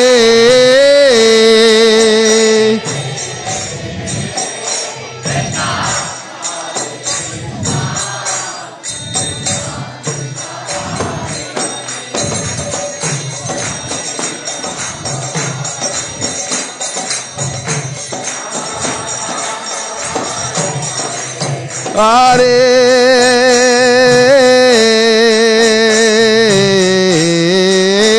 Krishna,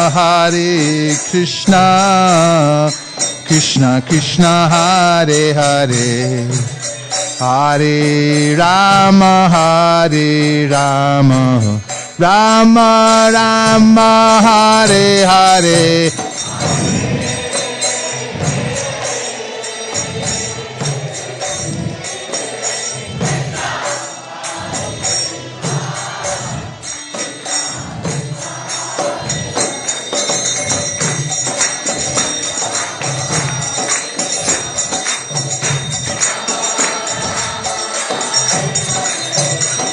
Hare Krishna,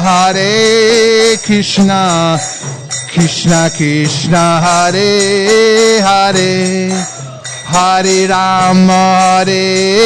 Rama, Rama Rama, Hare Hare.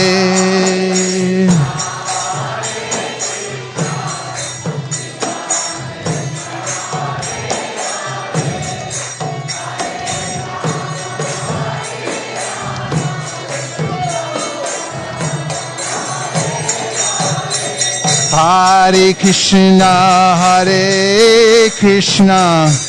Krishna Krishna, Hare Hare, Hare Rama, Rama Rama, Hare Hare.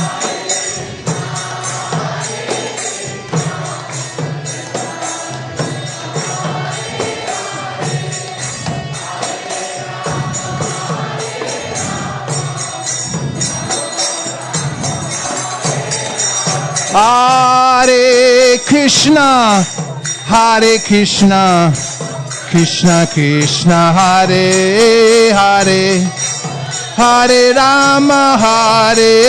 Rama, Rama Rama, Hare Hare.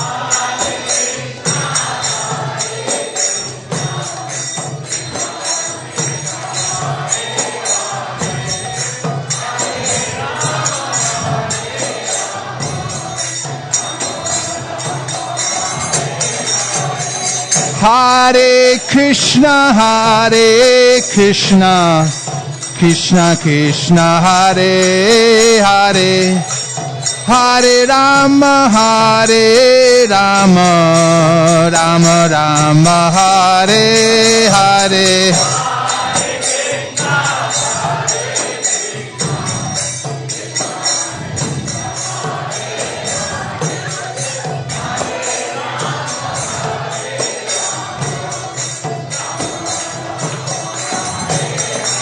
Hey, Hare Krishna, Krishna Krishna, Hare Hare, Hare Ram, Ram Ram, Hare Hare.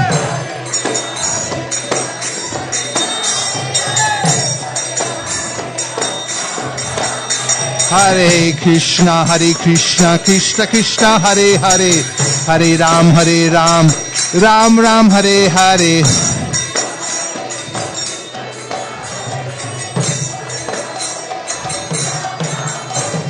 Hare Krishna, Krishna Krishna, Hare Hare, Hare Ram, Ram Ram, Hare Hare.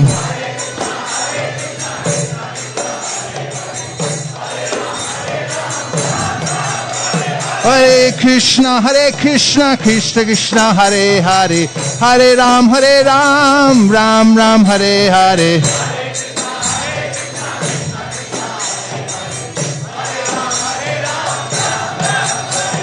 Nitai Gauranga, Nitai Gauranga, Tai Gauranga, Nitai Gauranga.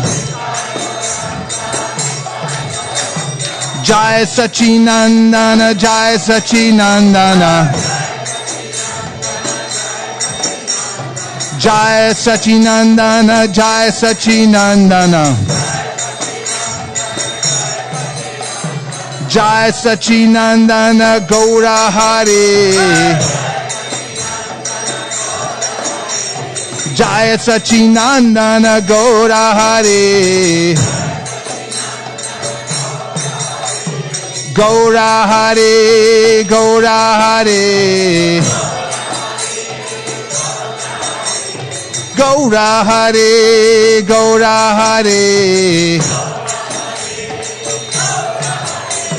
Krishna, Krishna Krishna, Krishna Krishna, Krishna Krishna, Hey.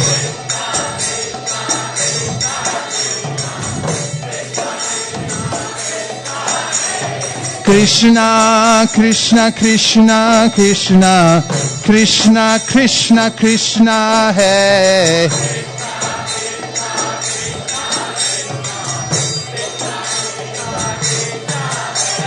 Krishna, Krishna Krishna, Krishna Krishna, Krishna Raksha Mam.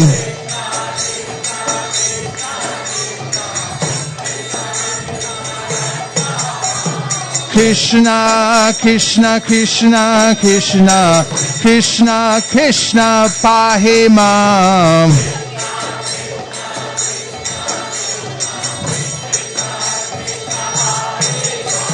Rama Raghava, Rama Raghava, Rama Raghava Raksha Mam.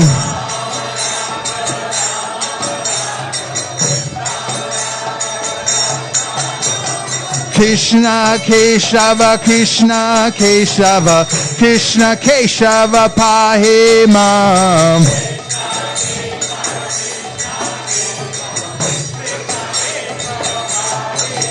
Haribol, Haribol, Haribol, Nitai Gaur Haribol.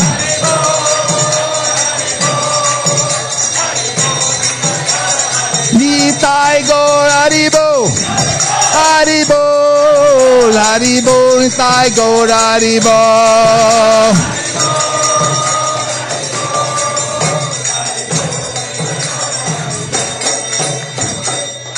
Jai Om Vishnupad Paramahamsa Parivrajakacharya Stotaras Shishimad Bhai Charanara Vinda Bhaktivedanta Swami Maharaj Srila Prabhupada Ki.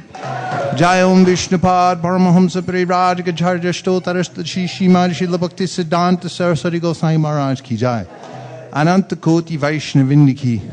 Namacharya Srila Haridas Thakur Ki. Prams Kaho Shri Krishna Caitanya Prabhu Nityananda Sri Advaita Garadhar Shivasadi Gaur Bhaktivinoda Ki. Sri Sri Radha Krishna Gokopinath Shyamakund Radhakund Giri Govardhan Ki. Shri Vrindavan Dham Ki. Shri Mayapur Navadip Jam Ki. Tulsi Devi Bhakti Devi Ki. Jamuna Devi Ganga Devi Ki. Samaveta Bhakta Brinda Ki. All glorious assembled devotees. All glorious assembled devotees. All glories to some devotees. Go Premanande Haribo.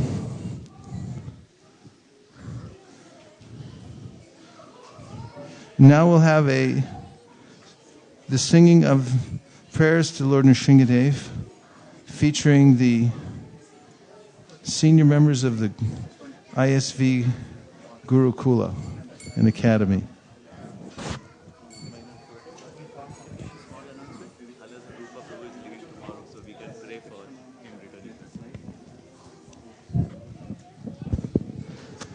Also, in this prayer, we'd like to make a special request to the lotus feet of Sri Sri Lakshmi Nrsingadev, as one of our dearest devotees, Haladhara Prabhu, is leaving the country for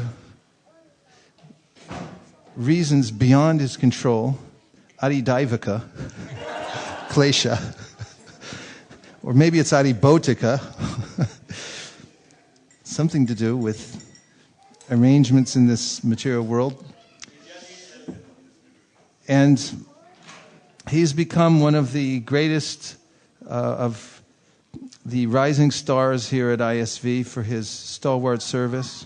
He and his wife together have distinguished themselves in service, especially for Sankirtan book distribution, going out tirelessly for so many months and years now, and being recognized by Lord Caitanya. So we know how things work around here.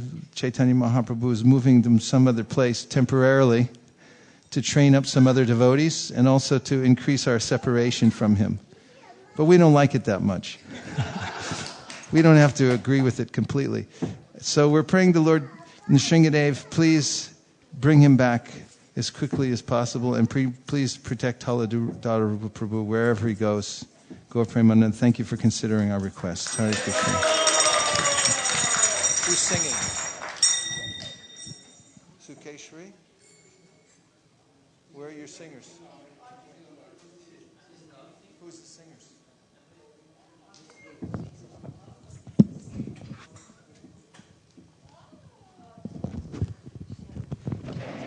You?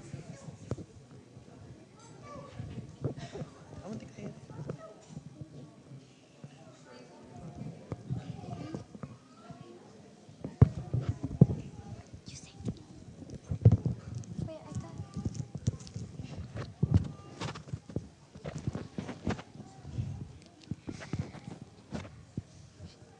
Namaste Narasimhaya.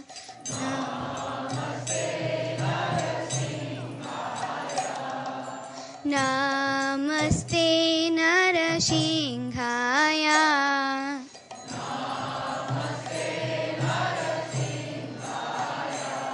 Praladadaine.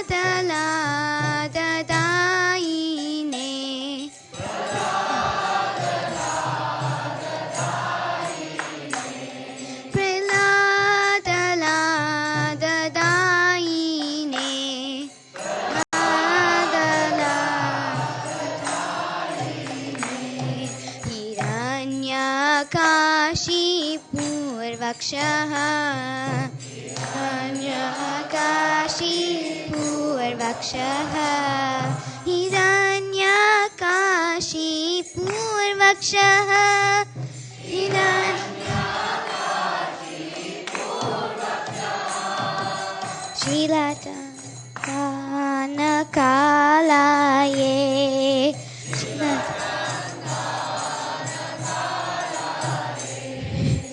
To Narsingha Parato Narsingha.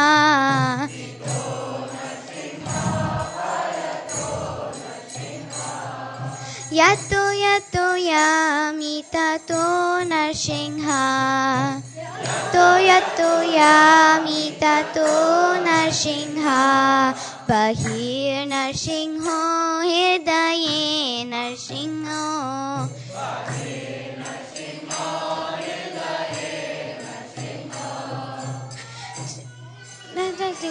Sharanam prapade Narsingha Madim Sharanam prapade Tavakara Kamalavarena Kam Adbhuta Shinga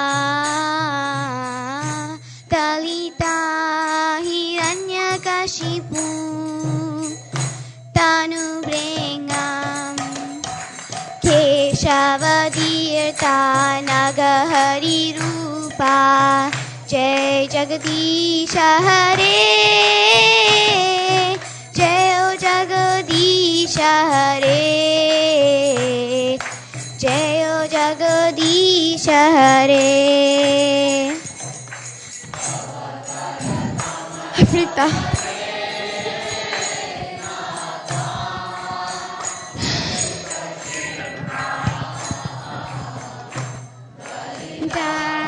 Hiranyakashipu Tanubringa. What comes next? Jai Jagadisha. Yeah, I finished that.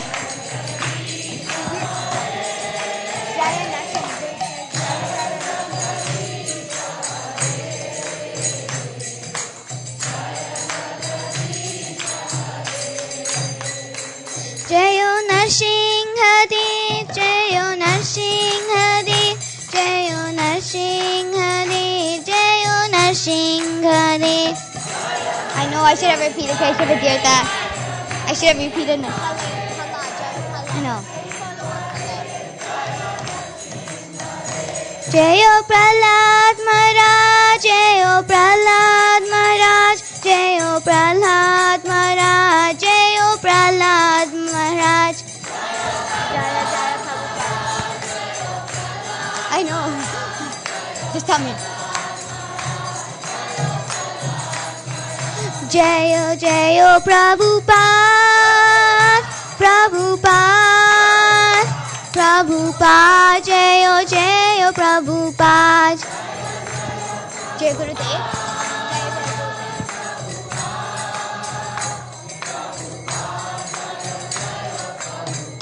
Jayo Jayo Gurudev, Gurudev, Gurudev, Jayo Jayo Gurudev.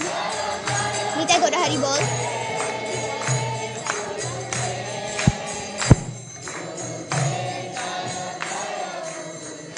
Nitai Gora Hari Bol, Hari Bol, Hari Bol, Nitai Gora Hari Bol.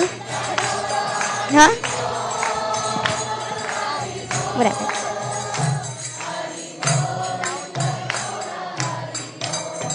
Shingadev ki jai. Hare Krishna. Hare Krishna, Krishna Krishna, Hare Hare, Hare Rama, Hare Rama, Rama Rama, Hare Hare. Welcome everyone to the Sunday Feast program at ISKCON of Silicon Valley. Thank you for being here tonight. If somebody could turn, yes, thank you. Those who were here earlier today, we heard a wonderful lecture about teachings of Lord Sri Caitanya Mahaprabhu to Sanatana Goswami and a reading of selected few verses from the Sri Chaitanya Charitamrita. It's so nectarian to hear even one shloka, even one part of a shloka, because it gives us insight into the transcendental nature of the spiritual world and our position here in the material world. There's a big gap, but the gap can be bridged by a gradual process of taking to the path of devotional service. The devotional service starts, first of all, by realizing the fact that we are something different, something of a different nature than the material body that we usually identify ourselves with in the ordinary course of life. This knowledge and realization is so important, but being ignored or knowingly or unknowingly by all major universities and educational institutes in the entire world. There's hardly any institute which gives this knowledge and a way to practically realize it. And our center here in the Bay Area is one of them. So we're really very fortunate to be here in the Association of Devotees, gradually trying to practice Krishna consciousness. And we welcome and invite all of you to join us on a regular basis and take advantage of this wonderful process. Tonight's lecture was given by His Grace Vaisesika Prabhu, and we'd like to thank him very much for that. We also thank him for leading a very ecstatic kirtan and the kids here, led by Shveka, for the Narsimha prayers.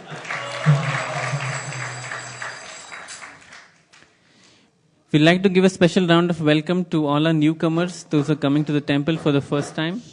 So if you're here for the first time, kindly raise your hand.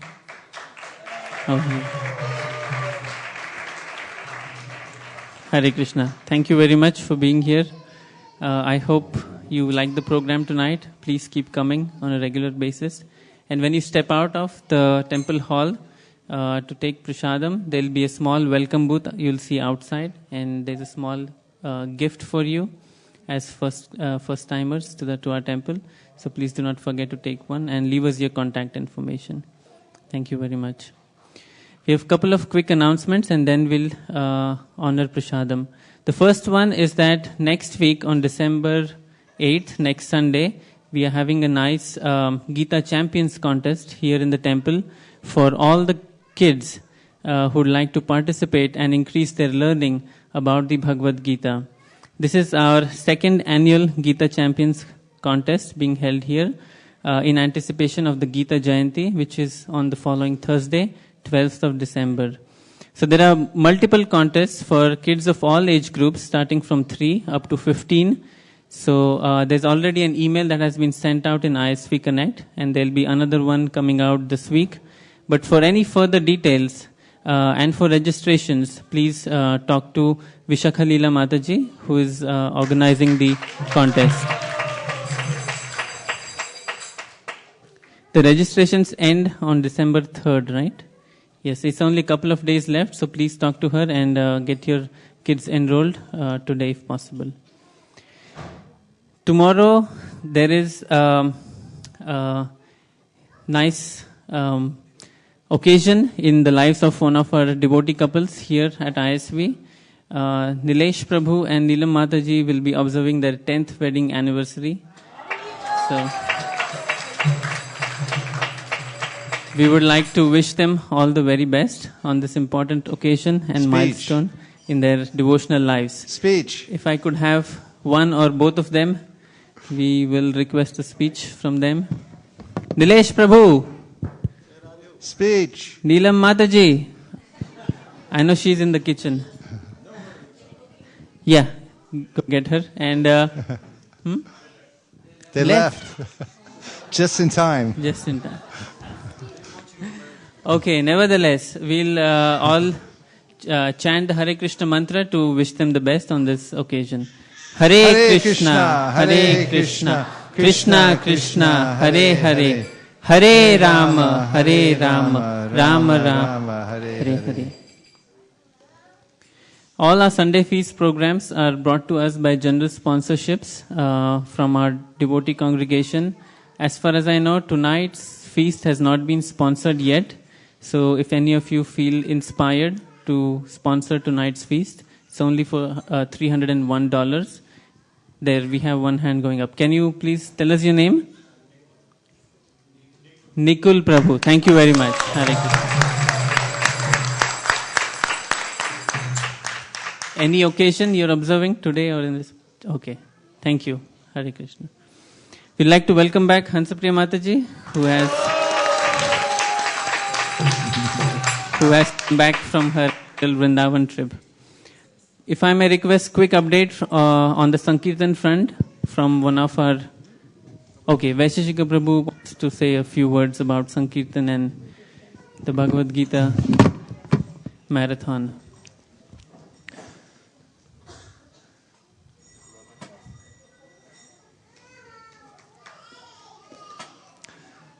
We have a goal to distribute 19,065 Bhagavad Gitas before January 4th. January 4th. We're inching our way towards that goal.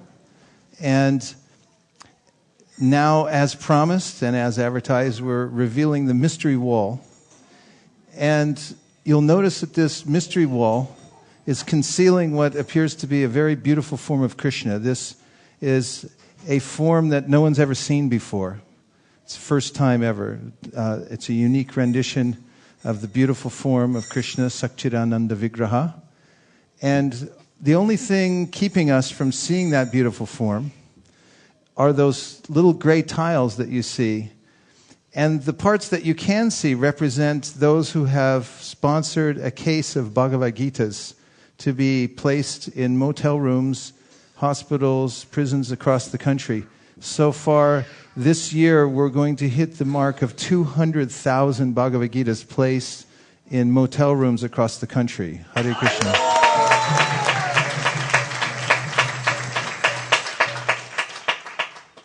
For each tile, which costs $108, you sponsor one full case of Bhagavad Gitas, which contain 24 copies of Bhagavad Gita, which will then be placed strategically in motels, hotels across the country, and you'll help us come towards the goal, and you'll be responsible for helping to reveal this beautiful new picture of Lord Sri Krishna.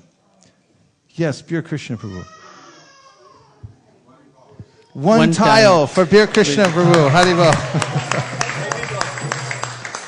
Well, that was spontaneous. All glories to Bir Krishna Prabhu. Now you can go online and you can pass this URL on to your friends, and there'll be an easy way that they can click on a button, pay through PayPal or Visa or MasterCard, and as they do, the payment will be received and one of the tiles will be removed on their behalf. And their name will go on a list of donors. So you can help with that. This is what it looks like on the site. It's on ISKCON Silicon Valley site. You'll find the mystery wall.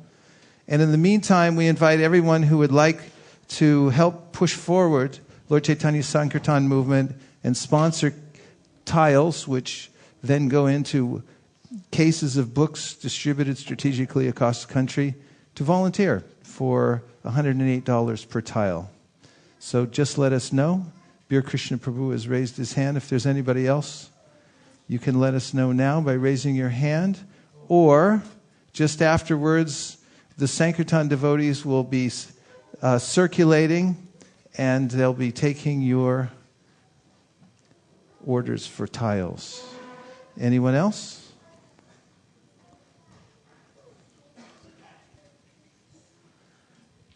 Nirja Mataji. For Priyanshu. You'd like to sponsor a tile. Thank you. Hare Krishna. It's pretty close. We can see a little more of Krishna's garland after that. Anyone else? Let us know.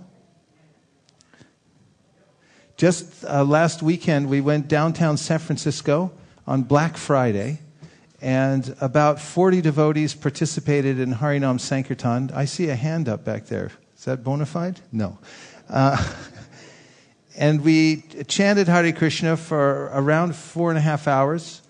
Downtown San Francisco, thousands, tens of thousands of people heard the holy name. And we also distributed how many books, Malini? 14 cases of Bhagavad Gitas went out to people. Everywhere you looked, you could see people carrying around Bhagavad Gita, Prasadam, and singing the holy name. So Black Friday actually turned out to be quite bright for everyone in San Francisco. And this is the mission here at ISKCON Silicon Valley, to continuously spread the holy name and the Bhagavad Gita to people all over the world. So you can take a closer look into this when you get home. Pass it on through your website connections on Facebook and anywhere else. And throughout December, we're going to be promoting this mystery wall until every one of these tiles is revealed. And then we'll have a grand kirtan and celebration to worship this beautiful picture of Lord, I think it's Lord Krishna. We can't quite tell yet. Thank you very much. Hare Krishna.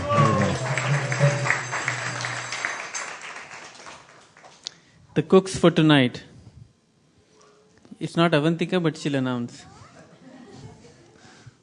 The cooks for tonight were Neela Mataji, Nilesh Prabhu, and Pooja Mataji.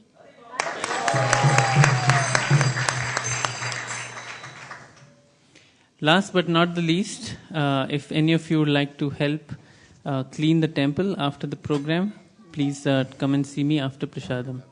Thank you very much. And one more last announcement is that my parents, who have been here for more than 5 months, will be leaving for India next week. So I would like to thank them for being here for this and give us their wonderful association. When they're here, they are so much part of the temple and the activities that it's easy to forget that they are actually visiting. But I hope they'll be back soon. Hare Krishna. Hare Krishna. Prashadam prayers, followed by Prashadam. Sharira Vijjaja Jyotendriya Taika Jive Pele Vishaya Sagare Dharma Jeji Bayati Loba Moe Sudurmati Take Jeta Katita Samsare Krishna Bora Doyamoy Gori Bare Jiva Jar Japrasad Annadi Lobha Shayannamrita Pao Radha Krishna Gunaka Preme Dako Shri Caitanya Nita Paire Eka Dina Shanti Pure Prabhu Advaitera Gare Dui Prabhu Bojane Boshila Shakori Ashwadana Prabhu Bole Bhakta Gana Esha Krishna Ashwadila Eno Shakashwadane Krishna Prema Aishe Mane She Preme Koro Ashwadan Jadabudi Parihari Prasada Bojana Kori Hari Hari Bolo Sarvaja Baire Sachirangani Kabu Madhavendra Puri Prabhu Prasadana Korena Bojan Kaite Kaite Tara Ailo Prema Suduba Bole Shuno Sanyasi Raga Mocha Gantha Pula Bhari Dali Dalna Chachari Sachi Mata Tori Lorandan Tara Shudha Bhakti Heri Bojana Kori Lohari Shudha Sama Eannam Vyanjan Yogi Jogi Pai Jaha Boge Aja Betaha Hari Boge Kao Sabe Bai Krishnera Prasarana Chijatka Kori Dhanya Tripurari Nache Jahapa Tripurari Nache Jahapa Mahaprasade Govinde Nama Brahmani Vaishnave Swapa Punyavatam Rajan Vishvatso Navajaya Prasade Sarvatukanam Haniraso Upajayate Prasana Chetaso Yashu Bhudipaya Vatishtate Bhagavat Shri Mahaprasada Ki Go Premanande Nitai Gaura Hari Bol Hari Bol Hari Bol Nitai Gaura Hari Bol.